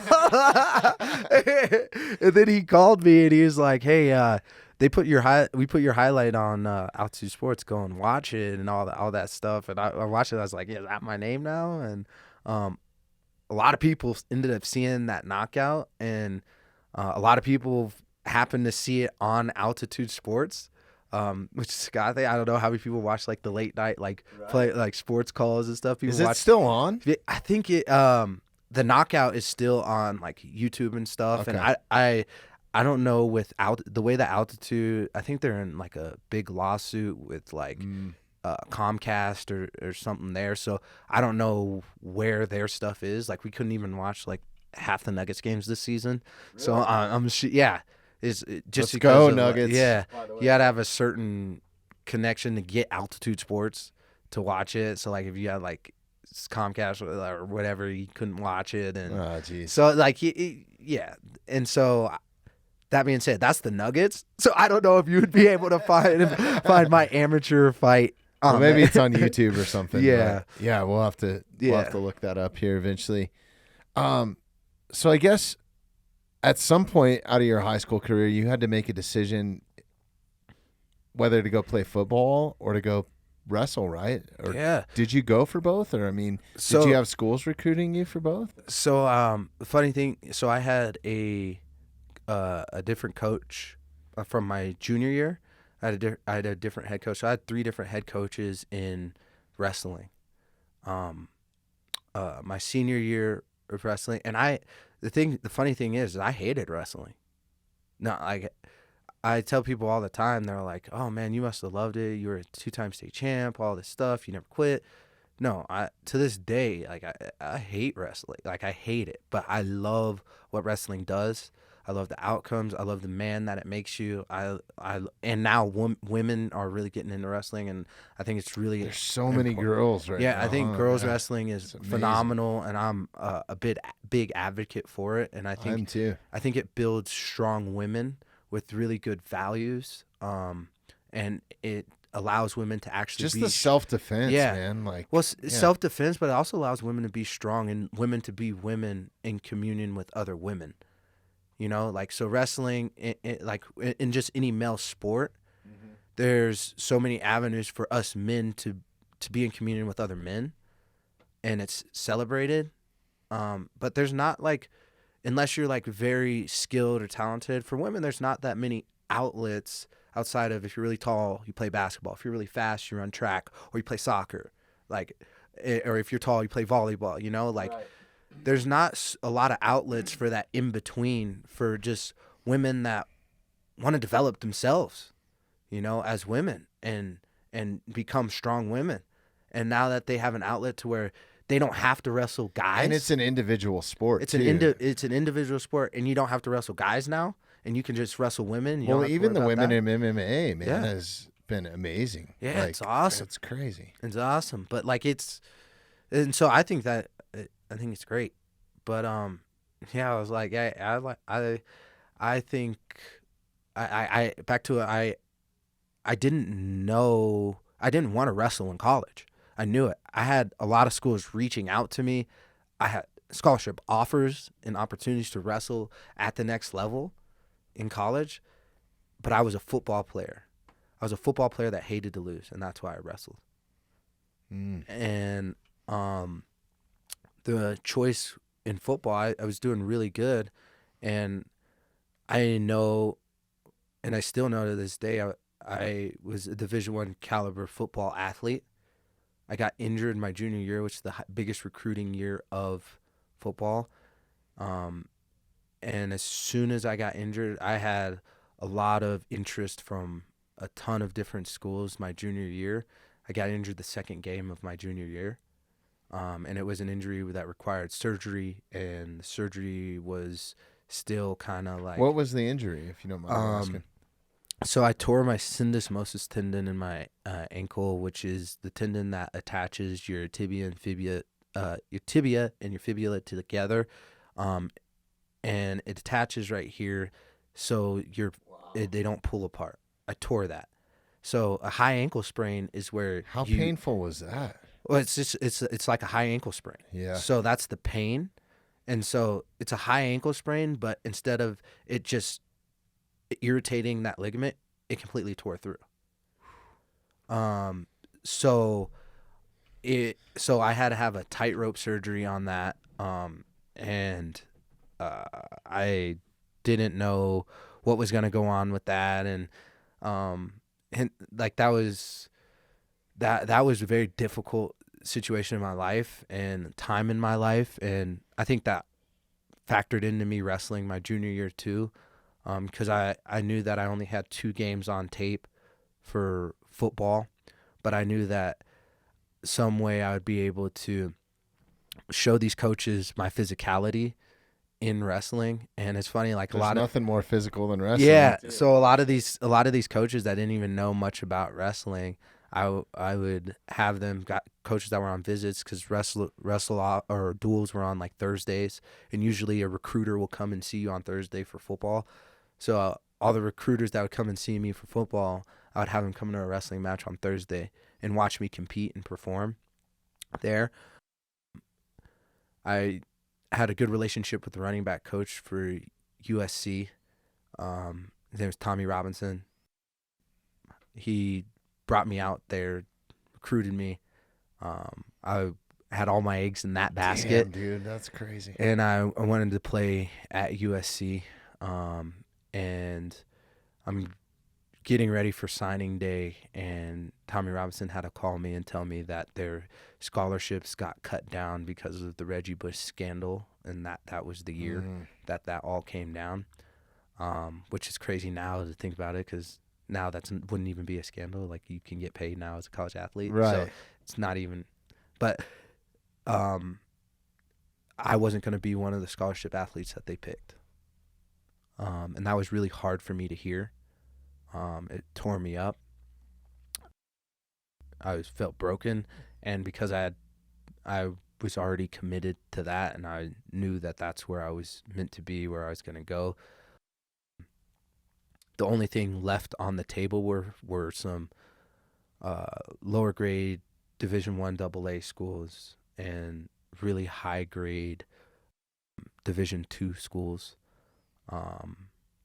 And Coach Steve Sewell came to, I think, 3 or 4 of my wrestling duels, and he was from a Division II school, CSU Pueblo. Yeah. And he was the running back coach there, and he put in the footwork that some of these 1 AA schools didn't. And even though to have that Division I was on there, I was like, something in me told me to go to Pueblo, and I committed, and this all happened within that signing week, and I had a conversation with Coach Sewell, and he's like, yeah, I know that there's these schools looking at you, but there's a Division I AA school that they had played, and CSU Pueblo beat the shit out of them. And at that time, when I committed, CSU Pueblo was picked to have more guys go to the NFL than CU and CSU combined. Really? Well, you guys were national champs, right? Yeah. So In my freshman year, I earned a starting position, and I played fullback, and that was my way on the field. and not only played fullback, I earned that position. I fought for that position. It was really difficult. And then I became a freshman All-American and a national champion all in that same year. And I was the only freshman starter on the football team. That's crazy, man. Yeah. That's awesome. Mm-hmm. So that's. I bet you that was fun as fuck, wasn't it? Like, Oh, it was so much fun. I bet. Yeah. It was so much fun. But I'll tell you this much: like winning a national championship, it was an amazing feeling. But it doesn't even come in the same ballpark as winning a fight. Really? It's not even. I don't even think you're playing the same game. Like that's how crazy it is to win a fight. Why do you think that is? Like, what is it? Is it just the adrenaline dump, the adrenaline rush, or is it more? I mean, the adrenaline rush and stuff is similar. Is it more the mental, like, fortitude or discipline, or?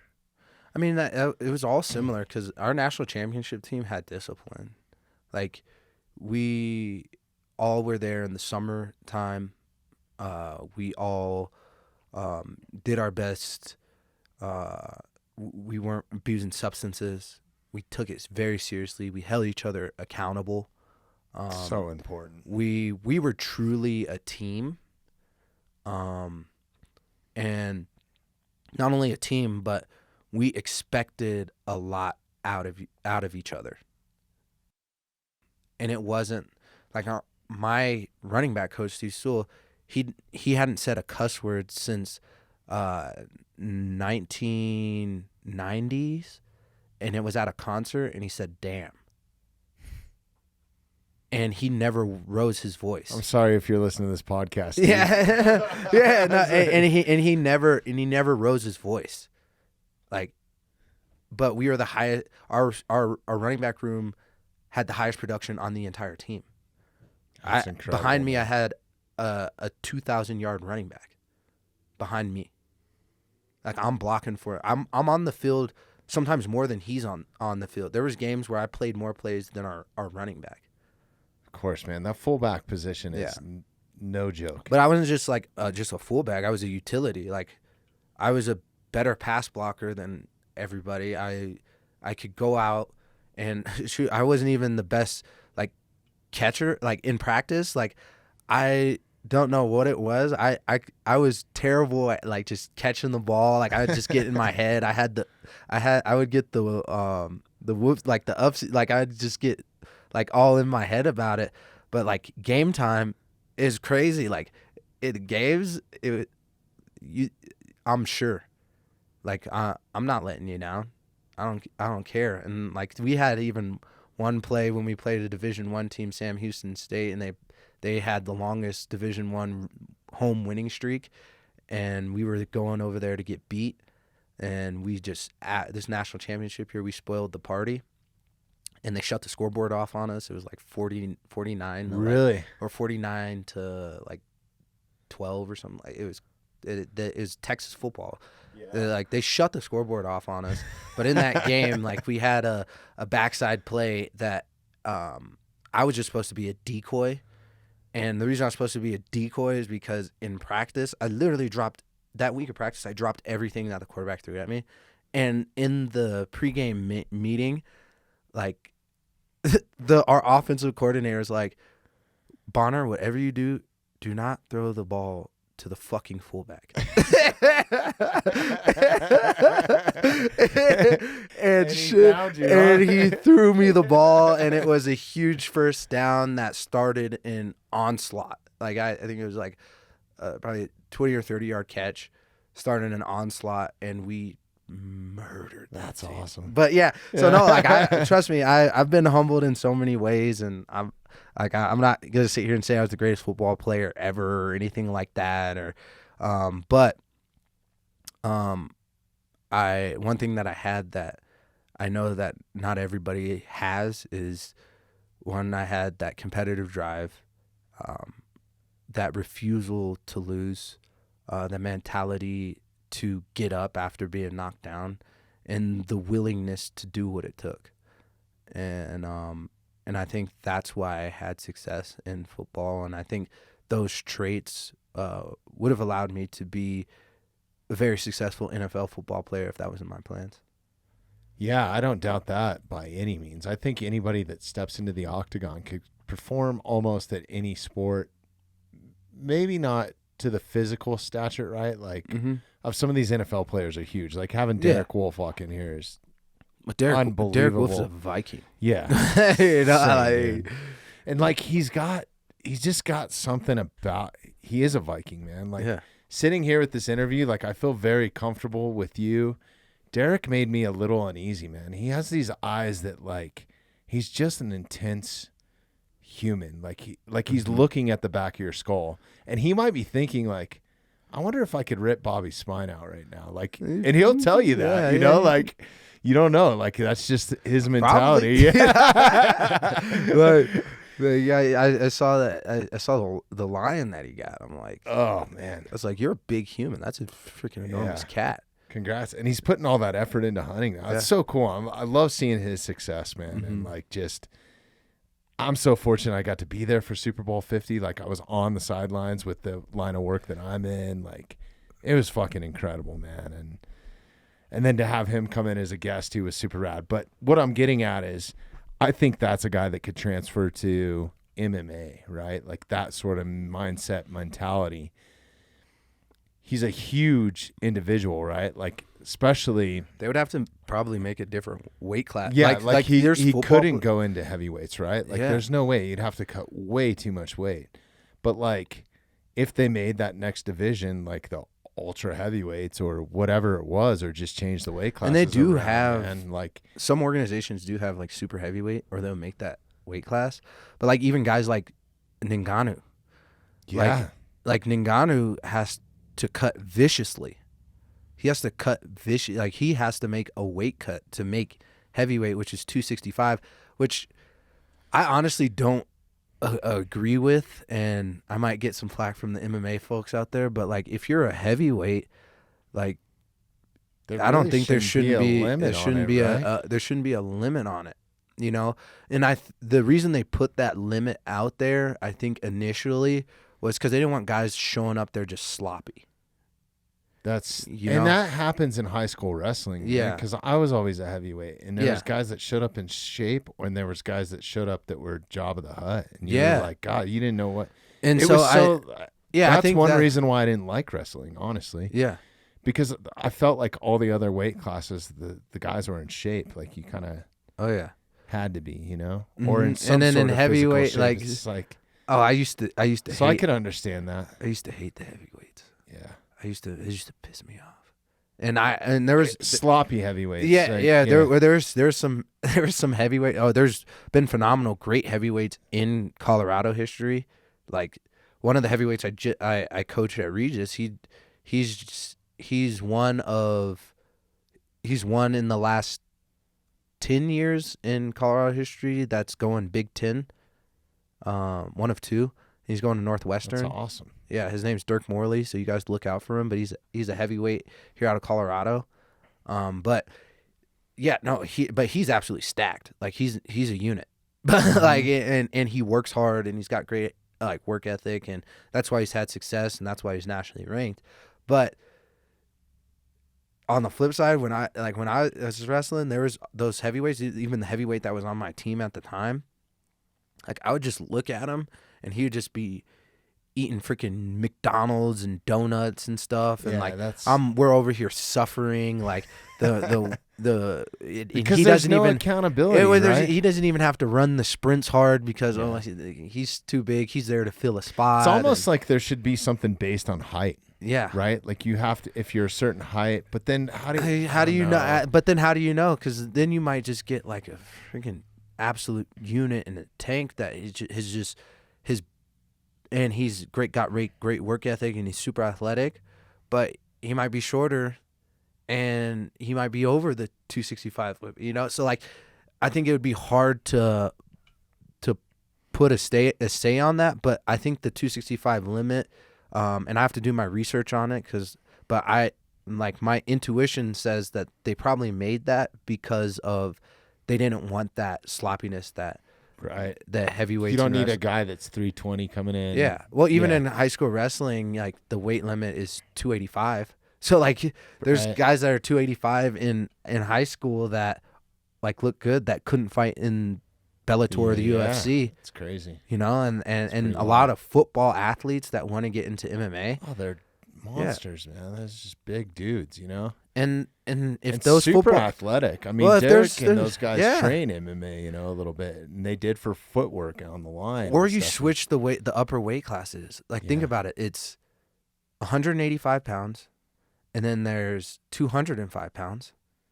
Right. This is a 20-pound gap. Yeah, that's huge. And then 205 pounds to 265 pounds. So if you're over 205 pounds, now you got to fight a guy that's potentially 265 pounds. So what would you think the cap would be? 320? I think you add another weight class in there. Right. I think you add a 220-pound weight class, and you call that light heavyweight, and then 205 pounds is cruiserweight. Right. Well, Bare Knuckle's doing that, Yeah. right? Yeah, that's what Bare Knuckle's doing that. And then I think you could even have a weight class at 195 pounds. Like that's 20. It's a 20-pound gap between 185 and 205 pounds. There's every other weight class has a 10-pound gap. It's 135, 145, 155. You know, Right. like it 125. So it's 125, 135, And it's crazy, 145, like- 155, and then it starts to become gaps. So then it goes 155, then it goes 170, then it goes 185, and then it goes 205, and then you do 265. I'd love to see some of those guys. Like, I'd love to see Derek in there. I know he Yeah. doesn't want to do it, but man, that would be fucking incredible, man. And like, I think- it'd be like watching Brock Lesnar when Yeah. he came into it. You know? Oh, like, he could. I know he could cut to 265, but I also know that I don't know if he would be the best self that he could be. He could get to 265. right. That would But be we so would. fucking miserable. But I would man. love to see him at like a super hydrated 315 pounds. Just Oh my God. savage! Just like his football size. Holy shit. Or man, even if it yeah. was 285. You Yeah, know? Like man, that would like be that. Just scary as cut, fuck. just cut up and just ready to just tear someone But up. kind of where I was going with that to circle back to it is I feel like most MMA fighters could translate to like another pro sport very easily. As far as mentality goes, right? And the mentality and work ethic that you need to have to perform at a certain level. Yeah, the mentality for Maybe sure. not John Jones, but Yeah. Well, maybe now. Yeah. Well, the mentality for sure, but this is probably the first time we're going to disagree in this that's okay. entire interview. But the thing I'm going to It's gonna disagree make with me you like is, you even is, more. I see it because I played multiple sports. I basically played every sport. Fighters are extremely skilled. Very few fighters are really athletic. Like, they're athletes, Mm-hmm. but the common attributes that we attribute to athletic are there's misses there. So you're talking like running speed, agility, jumping, Like lateral movement, those sort of things. like That totally makes sense. Like That makes sense. there's some skill that comes with like running and stuff like that, but everybody's able to run. Like you don't need anything to run. Like everybody can run, but like you watch a fighter run a sprint, like just your average fighter. I'm not talking about your best fighters. I think the best fighters can find a happy medium in being an athlete and super athletic as well as being skilled. So I think every single champion is athletic and skilled. I don't think there's a champion in any MMA right now that is not both athletic and skilled. Because of where the sport has come full circle. Back in the days we were talking about, back in Oh hell no, that's a different era. it man. was That's back like- in that era, like that's where the Gracie run came. Yeah. Like the Gracies were extremely skilled. And there was no weight classes back there or limits, right? Because that dude that showed up in the white gi, I don't know. Yeah, He had to be like 340 or 350, right? Yeah. The sumo guy? Oh, yeah. Was he in a gi or was he in a sumo suit? I can't remember. There's a couple guys that fought in gis. A couple guys fought with shoes on. There was wrestlers that fought with singlets on. Like, it was like singlets and wrestling shoes. Like, there was... it was just like a free for all. It was a different game, but like even I would say even 15 years ago. 15 years ago, you could have been a champion by just being skilled. Yeah, no, you're right. But now, but do you think? I guess my point was more based on mindset and like I guess fortitude. Do you think? Oh yeah, that has a lot to play. I think that has a lot to play in any sport, and I think any great in any sport identifies with that.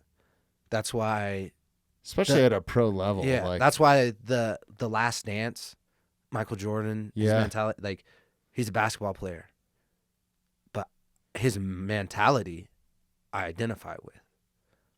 Like the basketball players now, like.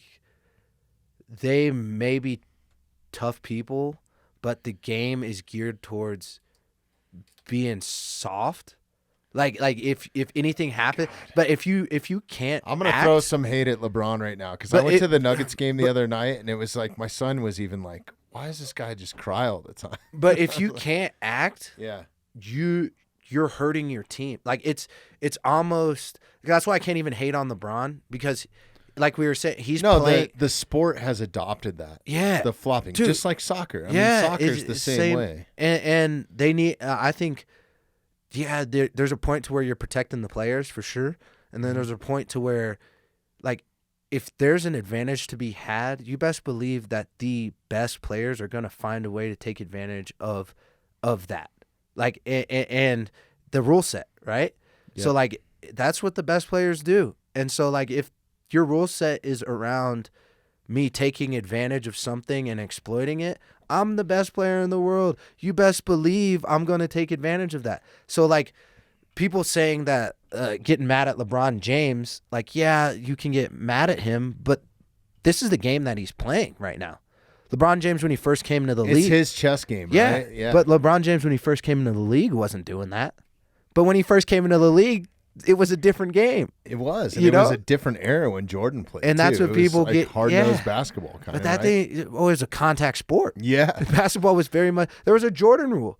You should see some of the shit that, like, we don't go in the lane because that motherfucker's going to maul us and he's not going to run your ass over. But he's not going to get teed up. He might get called for a common foul, but he can punch you in the face, elbow you, beat the shit out of you in the lane if you come in his lane. And they're not going to tee him up.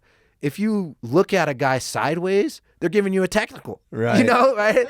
Like, and to that play, like, I hate losing.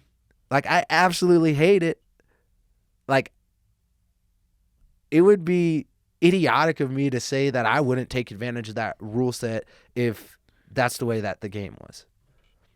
No, it makes total sense. I mean, that these organizations have crafted that into it, right? It's innate to it, and just like the WWE scripts something or whatever it is, right? Mm-hmm. Like same sort of thing. It's a part of the game now, you know. And the game has evolved. And that's a whole different conversation. Well, MMA's evolved too, you know, into some things, and like some of the things that I don't agree with, and I bet I would assume that, and I don't want to put thoughts into your or words into your mouth, but.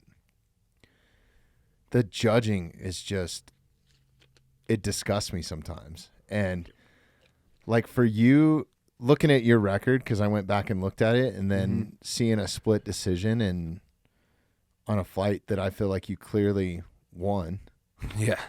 And now that's chalked up as an L. You know? Like, what the how is that? I mean, how do you feel about that? The issue, too, with the judging is that it is state sanctioned, and it's state sanctioned by a boxing commission. Again, I want to reiterate, boxing commission. It's not an MMA commission. So these people that are judging MMA now in the states that have allowed MMA, so MMA is legal in all 50 states. Which has turned into a huge fucking sport. I mean, there's multiple fights. On a weekend, Friday night, Saturday night, you can catch LFA, Spartan, Bellator, bare knuckle now, UFC. I mean, but the thing is, it's boxing is a different sport than MMA, and 100%. We are also using a boxing 10-point judging rule system and trying to somehow adopt that to MMA with gray area. The reason why we're even using a boxing commission was in order to hold value to the sport of MMA. That's the reason why boxing commission is even involved. MMA as a sport together. Is it to sell tickets, or is it no? Because it's not of no. It has nothing to do with ticket sales. Really? It has everything to do with the sanctioned sport, because it would be illegal. It would be illegal to do it if your state didn't sanction the sport. And so the only thing, the only thing to sanction the sport that was remotely close was boxing. But now that every person in every household knows what MMA is, and every single household, whether you like it or not, recognizes MMA as a sport, I think now is the time to actually put some minds together and like, hey, this is different than boxing. We need an MMA commission, and we need to have judges that, one, I think every judge should, I don't necessarily think they should have fought, because I think the fight game is so tight knit. Like it would be too small of a community. It's too small of a community. It would be hard to have an unbiased opinion, because like I could have a guy that I'm judging and he actually fights out of the gym that I grew up fighting out of. On the contrary, though, like I get the biasness behind it and stuff, but also on the contrary, I think that it might provide some careers for some fighters that don't know what they want to do. 100%. I just don't think that you should only say fighters can do that. Sure. I think that there should be definitely a healthy mix of athletes that competed, but I think that maybe they have to score it different. Maybe they're strictly scored on points and keeping track of that. Or you might have even a tribunal, like, because MMA fighters watch fights, and some of these older MMA fighters that didn't get an opportunity to make the money that the younger fighters are making, now you give them an opportunity to be involved, and you have a tribunal, and this is their scorecard. Here's my other issue with it. Why is it just 3 judges? Why couldn't it be 10 or 15 or logistics? Yeah. Like you got to pay those people. But don't you think you would get a more consensus? I think you would have different perspectives and more opinions. Yeah, right? But more opinions doesn't always mean good. That's true. And so, like, yeah, we can have 10 judges, but what if all 10 judges are bad and unequipped to actually score? It does you no good. So I don't think more necessarily is better. I think better is better. I agree. So I honestly just think, first of all, I think we need better judges who actually understand and value MMA and understand positional things that actually are scoring. Like, just because a crowd oohs and ahs, if you slam somebody and the crowd oohs because they hear a slam, and the guy gets right back up and lands 5 jabs to that guy's face and cuts him open, those 5 jabs do way more damage than the slam. But if sometimes it's the corners chirping too. Yeah, like that can have a huge influence on. Yeah, they can sway the judges too, and good and bad, because that's why my corner is the way that it is because we've even had conversations like there's guys in my corner that really push me and can get certain things out of me. But they have to be able to say that in a way that doesn't sound desperate, because if they say it in a way that sounds desperate, then the judges might be like, oh, well, they think that he's losing, so maybe he is losing because I don't really know what I'm watching, you know?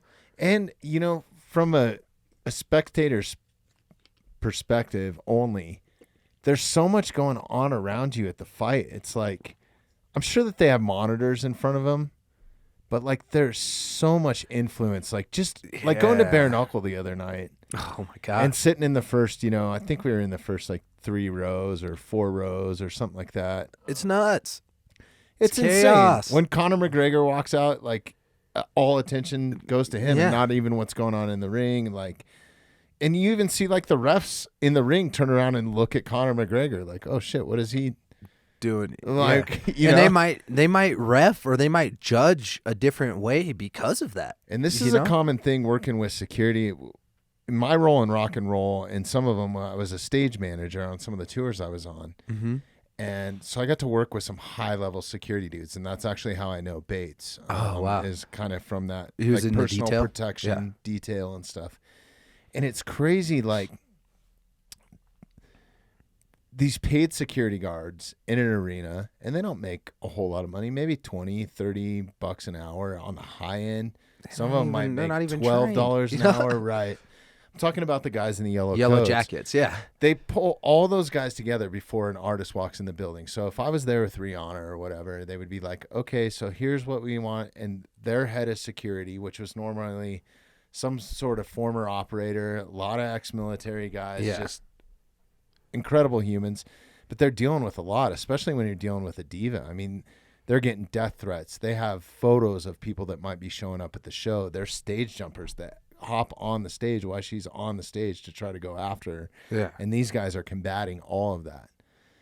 But when that artist walks out on a stage, these people that are supposed to be watching the crowd will automatically turn around and watch her. Star, yeah. Because it's a star. It's a star. And that's probably what a lot of those people are doing it for.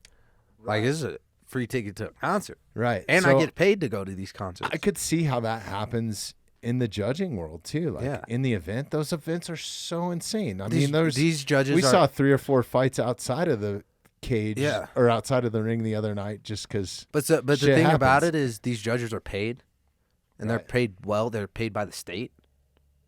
Most of their jobs are tenured. The thing that the problem that I have is, like, there have been fights where if I get a bad call, you are literally taking the food off the table for me and my family. That's the worst part about it, especially with the amount. And it's so critical, man, to your guys' career. Yeah, and the thing with fighting, and I mean, Bellator has done really good with me, but like I am still on a win bonus and a show bonus. So like you make weight on the scale and you get this amount. You win, you get this amount. But it's half your money, right? When I win, I get all of it, and same preparation, everything like that. But if I do the same preparation and one judge sways a certain way, and every single person in the stadium knows that I had won that, because it says that I lost on their card, I lose half of my money. And even on your last fight, the one that you won by a decision, there was one judge that scored it as a split decision. Not even a split. I'm like, were you even watching the same fight? You dominated that entire fight. A 30-27 split decision for the other guy. That's why I think you even said something at the end of it, right? Like, I love the fact that you're vocal about it in the ring and in the cage. And I think accountability is key. And I don't know if that was the right thing to do, because if I fight in California again, I might have like a hit for me. So I definitely got to fucking finish everybody that I fight in California from now on out. Right. But that's the other thing. There's an accountability factor, and guys are good, man. I'm in a sport. The guy that I just beat the champ. You know, like it's not like I'm fighting a slouch. Like, I have to be tactical. I have to be precise. I cannot lose focus. And I hit that man with some vicious punches and some vicious kicks, and he was tough. And I wanted that. I want to fight the best, and he withstood that. That doesn't mean I lost the fight. He threw a lot of punches and a lot of kicks. I think he threw 2 times as many punches and kicks, but I landed 2 times more than he did. So I made him miss more than he landed, obviously, and then I landed more strikes than him, and he threw 2 times as much. Just because he threw a lot of strikes and missed doesn't mean he won the fight. Yeah. You know, like it's about accuracy, right? Yeah, not just accuracy, but damage.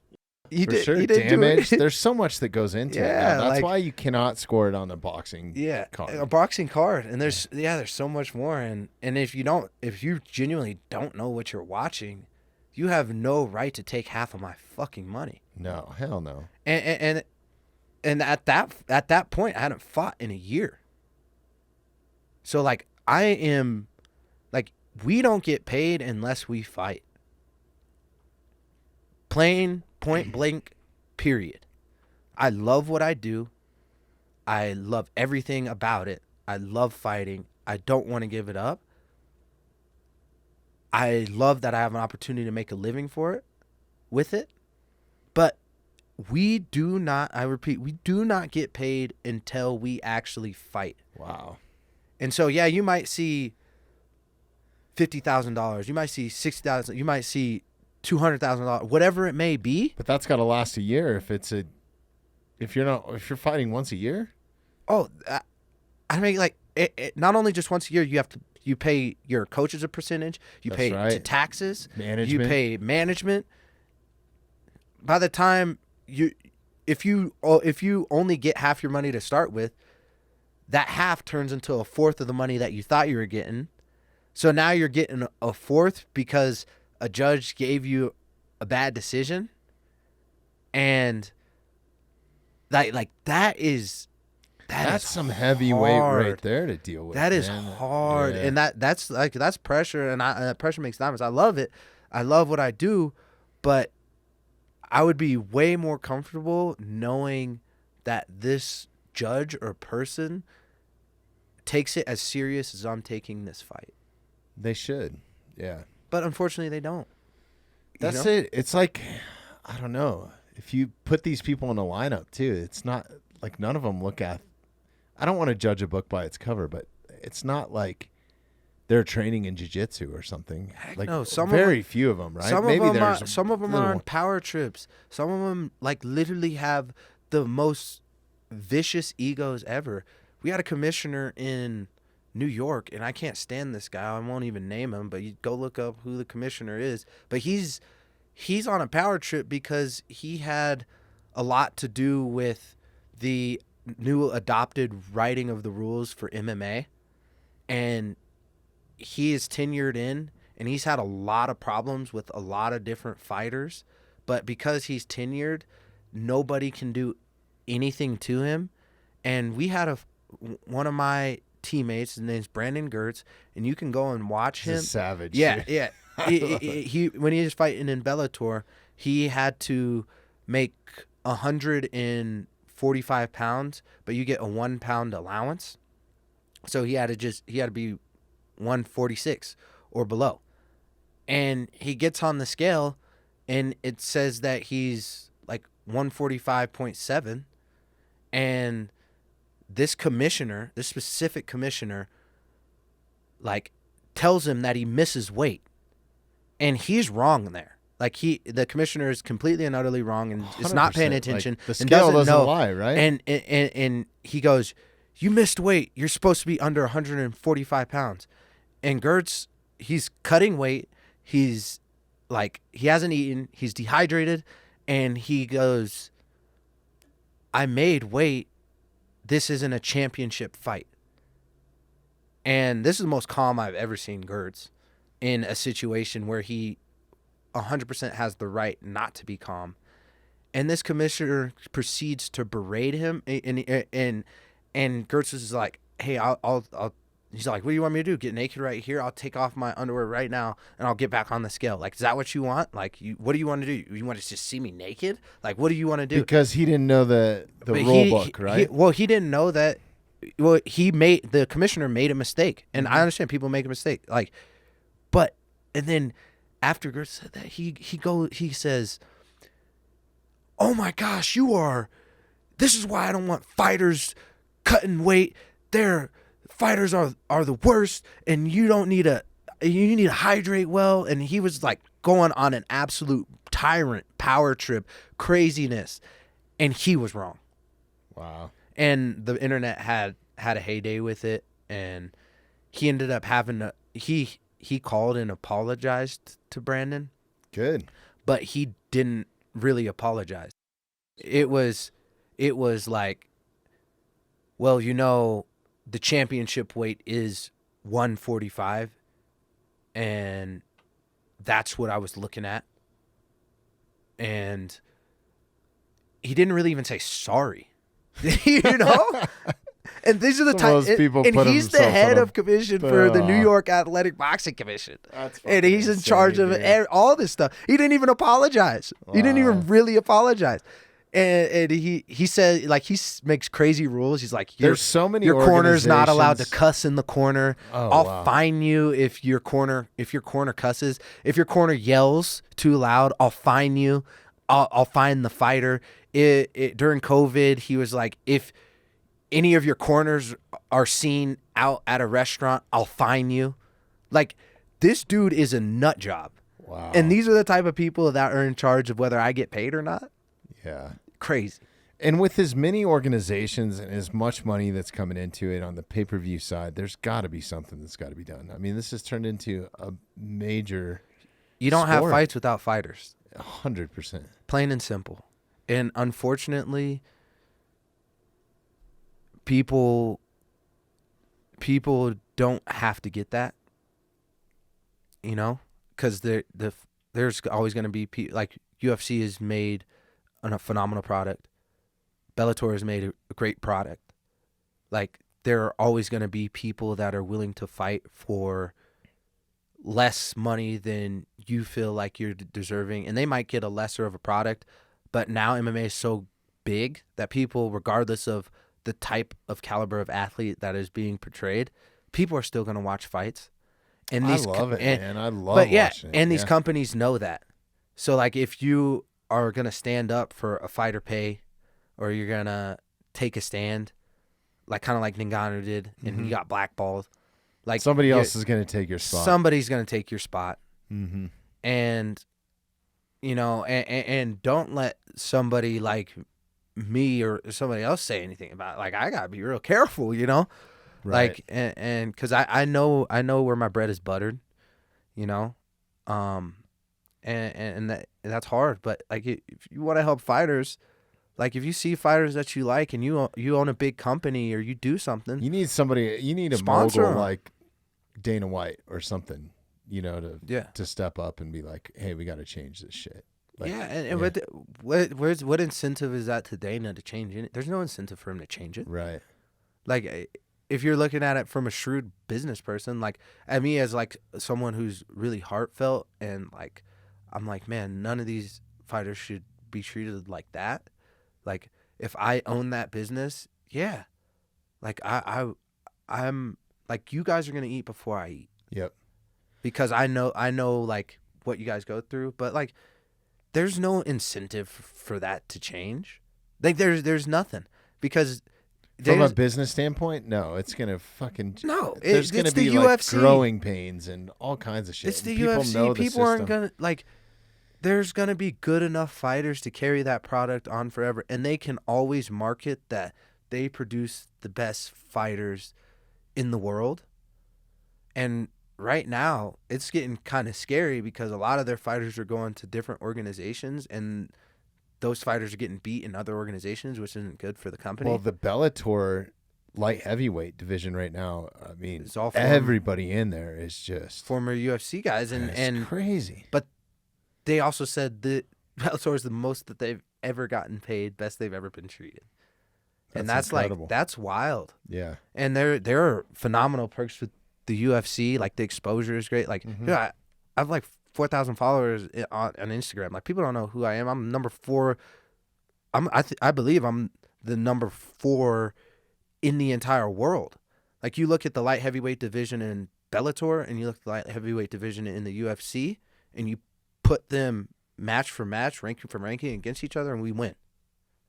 And that's just point blank. That's kind of what I was getting at with it right now, man. That's insane. And so like, but the UFC, their top 10, man, that's where they reap the benefits, right? Right. They get great exposure. You know, every time a UFC card is on, like people like unless you're a true fight fan, like sometimes people It's struggle all in the promotion. Yeah, it's all struggle in the production value. struggle to find Bellator. Yeah. And their production value is good. The promotion is great, but the promoting of the fight and the fighters is lacking, and that's a knock on that the organization. It really is. And back to your point, I didn't mean to cut you off there, but you're absolutely right. Like some of these organizations, like Bare Knuckle or Bellator, you can still sponsor a fighter if you're an individual company. So like, fucking do it, man. If you're a fan of the sport and you have the means, or you have a company that needs some advertisement,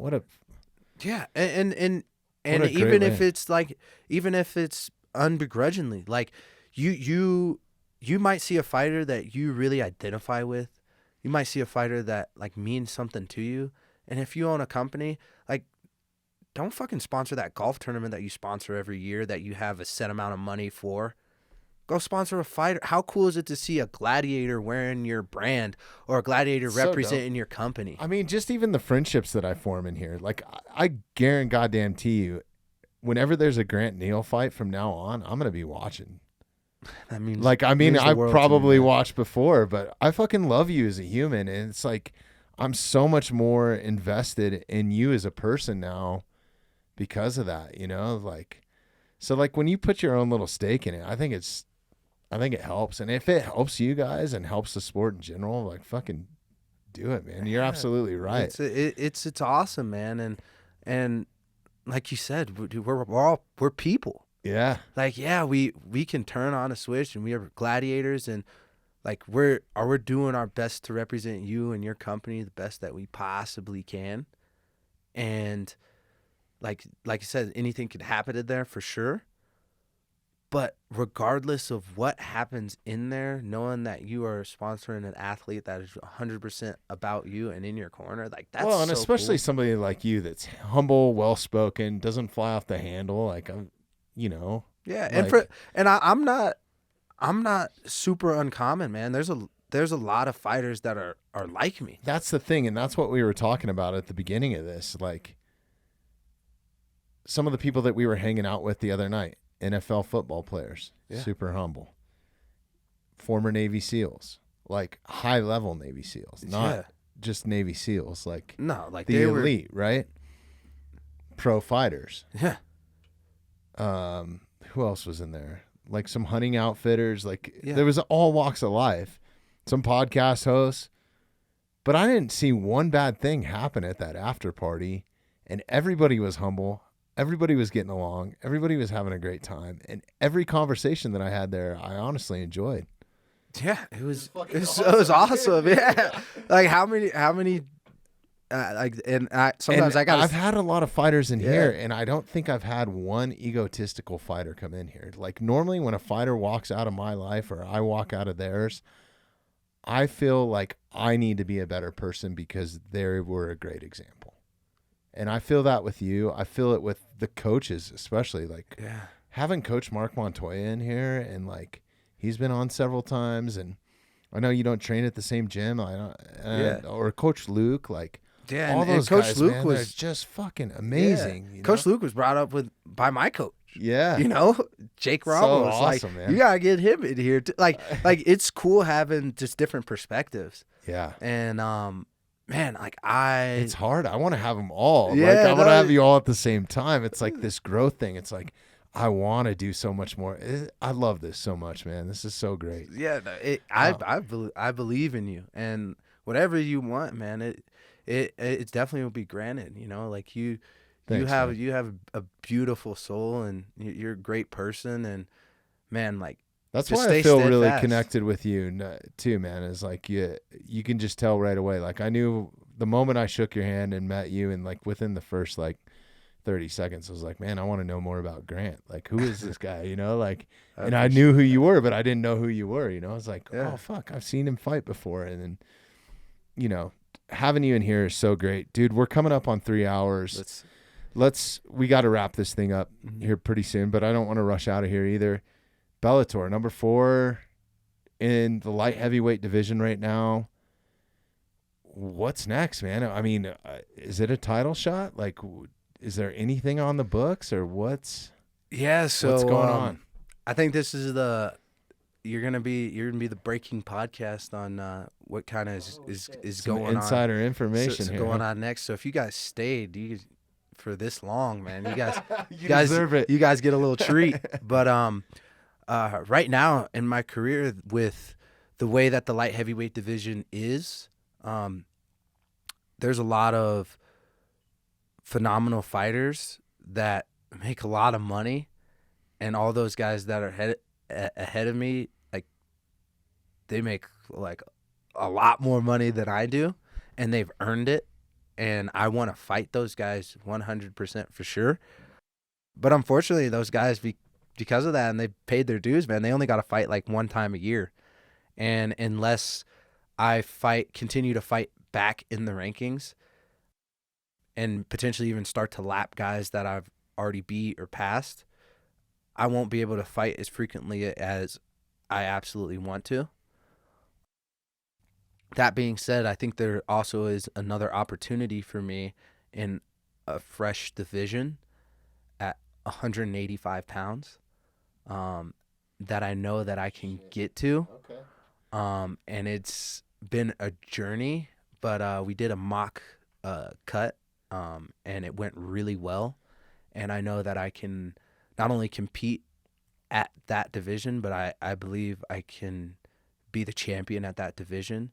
And more so, I believe I can be the champion at light heavyweight as well. There's Hell yeah. So there's Like, talk of some that's really awesome. big things happening in the 185 pound division, which I can't necessarily spill that news. What's on the horizon there? It's not my news spill, but I think that I know that there will be an opportunity for me to fight multiple times in 1 year, and not only just fight multiple times, but have a direct path to the title, and it could be potentially my next fight at 185 pounds. But regardless, at 185 pounds, I know that I'll be fighting at least 3 times in 1 year, and that excites me. It's a new challenge, and it'll be an opportunity for me to see how I fare, with that challenge. And I also know I can be the best at light heavyweight as well. And so I'm going to be on that run for champ. Fuck yeah. Yeah. And not just on that run, I will be. Let's go, man. I'm so excited to see all that. I can't wait. I can hear the James Brown music playing in my head right now. I love your walkout music. Yeah. And I'm going to tell you a little story off the mic about that and why my love for James Brown. But man, that's fucking awesome. How can people help you achieve this? Like, obviously, go and follow Grant the Truth. Is it Grant the Truth Neal on Instagram? So on Instagram, it's Grant Neal 34. There you go. I paid homage to my football number. Right? Yeah, Walter P. Yeah. But no, Grant Neal 34 on Instagram. Definitely give him a follow. Got a Bellator picture on there, and man, I would definitely appreciate that. Follows actually do help. I'm not a big Instagram guy, and that's something that I have to work on. Well, it helps with endorsement. But it helps with endorsement. It helps with you getting sponsorships and things like that. And so, like, yeah, dude, like, you want to support me and you don't have, like, a big company or anything, follow me on Instagram. That'd be great. And then you also have a website, grantneal.com. Grantneal.com. And so my website is actually pretty cool. You can watch my fights. There's also links to my merchandise. And all the proceeds to those merchandise, they come to me, and it helps me out a ton if you buy the merch. And then it also, a cool thing that I also do on my website is I do have links to all the sponsors that have helped me be who I am in the cage as a fighter. And so if you guys want to check that out, man, every single one of my sponsors, I actually not only use the products, I back the company, and they have backed me. And I think that's super important. Yeah. We've kept the same philosophy here. It's like we've turned down some, and we have some really good ones, and they've been awesome to us. But so I appreciate those turned values. down thousands of I dollars, bet. probably now hundreds of thousands of dollars in sponsorships, potential sponsorships that I didn't align with. Yeah. And so know that every sponsor that's I'm aligned with right now is like, I use the products, I love them, or use the facility or things that they're doing, or the utility, and they are great people. They're people like-minded of me, and if you like me, definitely that helps as well. But if you don't like me, how could you not like me? like I don't know, man. There's some people out there that there's some people that don't like me either, but I don't. fuck those people. I wish them the best, I need those. Those people are in our lives to challenge us and challenge our ideals and opinions and see if we're steadfast. So if you don't like me, you're helping me too. Yeah. Yeah. It does. It helps me out too. Yeah. At least I know I'm doing it right then, right? Yeah. Everybody can't like me. Yeah. Grant, man, I love you, dude. I'm wishing you the best of luck with everything. I feel we got to have you back, man. This was just like the tip of the iceberg. We didn't even get into you being in the outdoors, your love of music. I mean, you came in here in the retro Nirvana shirt, dude. It didn't even come up in conversation. It's been staring me in the face the whole time. So there's so much more to talk about, man. And we'll definitely have you back, man. So whenever it's convenient, you're always welcome up here. I had an awesome time with you. Bobby, I appreciate you having me. I appreciate your audience. I really thank you for being who you are. And I really consider you a friend. And I don't take those words lightly. I do have many friends, but all the friends that I do have are super genuine people that I have love for and care about. And I consider you a friend now. And thank you. That means a lot to me, hearing that from you, dude. And the feeling is mutual. So any way that we can help each other out, I'm all about it, dude. Yeah, I appreciate you. All right, Thanks brother. for having me. Thank you so much, man. Let's go.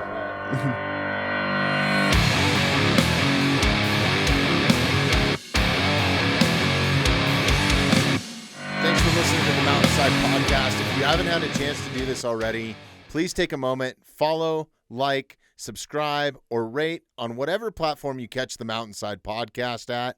Also, if you'd like some more information on upcoming episodes, safety tips, access to all of our affiliates, and all the badass discounts that we get here at the Mountainside Podcast, check out themountainsidepodcast.com.